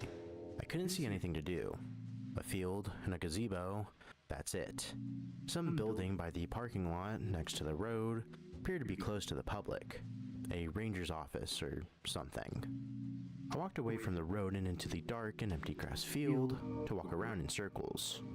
That's when I saw a big, dark opening in the tree line on the right, a path into the woods. My eyes were adjusted to the dark, I have really good night vision, and my phone was in my pocket, so I walked in. The tree line made those woods seem small, but somehow the trail system split into two paths and kept going and going and going with some branches. I walked for 17 minutes, deeper and deeper towards the back of the wooded area. That's when I saw the yellow eyes reflecting the dim light of the stars and the moon. Oh shit. I thought it might be a deer or something and ignored the eyes and kept walking, thinking about pictures of cats and dogs' eyes reflecting light in a camera flash. They look similar to that. Then I heard a sound I'll never forget, which is burned into my memory and likely will be forever. It sounded like a long and mournful wolf howl had been mixed with shrieking screams and groaning and growling, a loud tornado siren wailing, and then was edited like one of those bass-boosted edited songs on YouTube. It was so loud it made my body vibrate, like I was laying down on the washer at the laundromat back home in Leamington, Ontario. That is utterly terrifying. Holy shit. That is so fucking terrifying. Oh my god. Life insurance will help build a plan to make sure you always can. Get your quote today. If your dog struggles with storms, fireworks, separation anxiety, and other fears, Thundershirt will... The heck was that, yo? I whispered under my breath. The trees to my left began to crack, snapping like the sound of someone jumping in a pile of dried out twigs, but louder and more violently. It sounded like big trees cracking and falling down in the woods off of the trail nearby. My arms felt tingly. I looked down at my right arms to see goosebumps and my peach fuzzy hair standing up. I didn't complain about not waxing my arms the week prior. I didn't care about that at all. I turned right, away from the large animal barreling towards me, and ran as fast as I could without breaking branches, ducking under and hopping over them, trying not to be too loud crunching leaves. I dove into the only dark green and leafy thing still around that chilly night in October, a vase of a mirror, honeysuckle bush, climbing between three trunks of a shagbark hickory, a red maple, what appeared to be a post oak, unusually far north. Curled up into the fetal position and held my breath and waited while my heart throbbed against my ribcage like it wanted to bust out and run away, leaving me to be trampled by whatever large beast was in those woods. Then I saw it. It's like a wolf. It had those backwards knees on its hind legs like canines do, but it was walking upright like a person. An 8-foot tall, lanky bipedal wolf with grayish black fur, seemingly glowing yellow eyes, long arms that hung nearly to the ground, with claws as thick as pencils, a ripped six-pack, and muscular yet thin and spindly frame, and broad shoulders. It looked shredded, absolutely ripped and made of pure muscle, yet unnervingly tall and thin with long limbs as well. Its head was the size of a backpack with long pointy ears, about half as long as the length of its head, from the back of its head to its snout. I could hear it breathing. Okay, this reminds me of that picture of that wolf looking out into the moon and sitting with his arms on their knees. That's what this reminds me of. From charging after me. It looked around, raised its head towards the sky, and began sniffing. The wind was blowing from it towards me, thankfully. It smelled to me like wet dog mixed with damp leaves and pine needles. Dropped to all four limbs, slowly crept from my right towards my left, passing parallel to me. I stayed as still and quiet as possible. Suddenly, a loud screaming noise startled me, and I almost jumped. A deer. It screamed and bolted, white tail bobbing as it bounced away from me, and that wolf thing. The beast did a 360 turn. The beast did a 360 turn, spinning on its clawed toes like a ballerina, about 9 meters away from me. then bent way forwards like it was going to drop on all fours again, but didn't, instead running while leaning impossibly forwards, its legs kicking so hard that it didn't fall on its face because of the speed it propelled itself, instantly already doing about 28 kilometers an hour, rapidly gaining even more and more speed. Its front arms stretch before it like Superman's arms when he flies, with talons at the ready for grabbing. Its tail enabled it to balance and steer, weaving effortlessly through the dense woods, avoiding trunks of massive trees, thicker than telephone poles. But its shoulders crashed through branches, tearing through the lower limbs of trees, setting them flying like deadly projectiles. It suddenly let out an ungodly howl, and the forest fell silent as it got far away from me very quickly. I got up and out of the bushes and ran through the woods in the same direction I originally took of running, finally bursting out of the trees into a field. Ahead was a house. I ran to it. I got closer. No, it was a big church. The empty parking lot greeted me. Nobody was there. I ran across the street, to an apartment complex and through people's yards, when the roads gave me a dead end. I ran through neighborhoods and across a main road, now empty in the late hour. Before I knew it, I was under the massive London water tower. I suddenly stopped to breathe, and that's the last thing I remember. I woke up laying on wet grass, rising sun glaring in my face. Another apartment complex near the water tower. I passed it, on the other side from where I was the previous night. Checked my phone in my pocket, which somehow was cracked. 11 missed calls from my mom. I told her I was out late hiking, and got lost and became very tired from running around, and passed out. No way she'd believe me or be very pleased with my werewolf survival story. But I asked my new friend, one of the distant relatives I met in the town, if he could accompany me on a walk to Stanley Park with his legal gun tucked in his waistband. Why? He asked. Have you been there before? Are you scared of something? I was there last night, I began to tell him, but he cut me off. You shouldn't be there at any time that can be described as remotely nighttime. And the fact that you were there last night, wanting to go back with a gun, tells me you didn't really get lost and pass out last night. He told me about a creek called Deer Creek that allowed something to travel up north, deep into Ohio. He said the dams along it, making Madison Lake and Lake Choctaw, made an area where people live close to the creek. Its wooded corridor to get to Lake Erie from the Hocking Hills without being seen by humans in the wide and vast farmlands. Something is out there that doesn't want to be seen by humans. And during the night, it uses wooded areas around London, Ohio, like a trucker's rest stop, to grab some food, relieve itself, and rest before continuing on its way. If it sees you, you are unlikely to survive. He wouldn't tell me what it is, but I already knew. I described it to him. He frowned and shook his head. It's too late. You've seen the Wiyiwaye, he told me. You're lucky you live. I described it to him. He frowned and shook. He told me. It's too late. You've seen the Wiyiwaye. I definitely butchered this, but I couldn't find a pronunciation online. Fair enough. He told me. You're lucky you live far away, and your family is leaving town before nightfall to go to Columbus. Don't come back around here ever again. Leave Columbus with your family in a week as planned. Don't come south of Lake Erie ever again. Two brands come That's together so to create ominous footwear for right folks there. like you, John Deere and Skechers. Extremely ominous Click Brain right has been there. completely Wow. rebuilt. Meet Brain 2. Now, work is easy. Insert coin? All I have to don't do- think so. Hazel also left a couple comments as a little PS, saying that one of their friends had seen the creature as well. Also used Google Maps to try and remake the trajectory of its course. Truly a crazy story. It's again hard to tell if Hazel is trolling or genuinely believes that the dogman chased them down. But I think this serves as a good place to end this video. You can probably assume my beliefs about the dogman, but yeah. I think this is just a very quirky community that really wants this all to be real.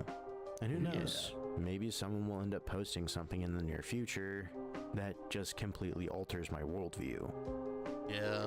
One can only hope, I guess. This was a bit of a Thank banger you all over for there, watching. Y'all have been absolutely crazy with the support recently. Not only did we get to 1K subscribers, almost an exact week for me posting. How is he now? Wow, 5K subscribers. 2K and Shout we're out to nearing him. 3. Give him I truly some appreciate everyone love, who's taken ladies and time gentlemen. out of their days to support me. Give him some YouTube has love. been a I dream of mine am since I utterly was a kid, tired. posting shitty Minecraft Let's. I am utterly tired, and I feel like taking a little bit of a nap now. Taking a little bit of a nap now. Whew. Anyways, thank you so much for stopping on by. I highly appreciate it. I'm a little bit on the tired side. I'm gonna go take a nice little naparoni before dinner. Anyways, next week there's gonna be only 2 streams unless something changes. Don't expect another spooky Saturday for a very long while. But next 2 weeks though, next week I'll be finishing up Borderlands 2 snipers only run. Can't wait to get that done. Then a week after that, Red Dead Redemption 2, baby. Red Dead Redemption 2, the Cowboy Kaiser is coming back for our 4th of July weekend. Excited. Throw that away. First things first, let's see here. Let me see here. See who's on first. Let me see if a certain friend of mine is on because it's her birthday today and she's also a... Oh, she's not on. Okay. Wasn't there like somebody who I wanted to raid earlier that I saw? Anywhere? Wait. Maybe. I'll try. But chances are it won't work. Anyway, raid message will be... It got a little too spooky raid. I think we'll go with this one. Got a little too spooky raid. It got a little too spooky. Let me see here. We're gonna try one person, and then after that we'll try... Actually, let's go for Hini Heneme. I say...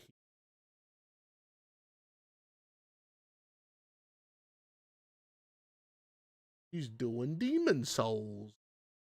And if you're on... Now, reminder, if you want me to play Grand Theft Auto 6 and do a very big playthrough of it, subscribe to the Twitch channel. Seriously, though, subscribe to the Twitch channel. I highly recommend it. Please. Please.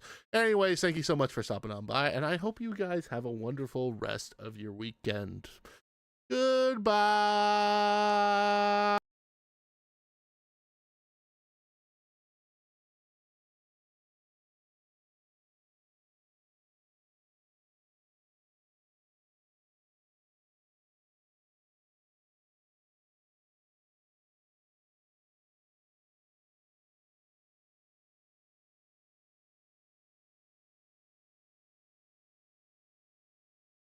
One of my ugly Teletubbies. Fuck yes! And a burger. Thank you, Anonymous. But I wasn't gonna order out. I'm making a meal. Thank you for the ugly Teletubby. I want the red one. I don't like buying stuff from... I don't want to buy stuff from Pop Mart. I think they're weird, but I love these stupid little Teletubbies. And I want the red one and the purple one. But then instead, I got a green one, and I got 2 yellow ones. And I'm sending one of the extra yellow ones to Picky, but they were the different yellow ones, not the same one. But I'm sending Picky a package of stuff. I'm gonna get... She didn't know that. It's a surprise. I hope she's not here.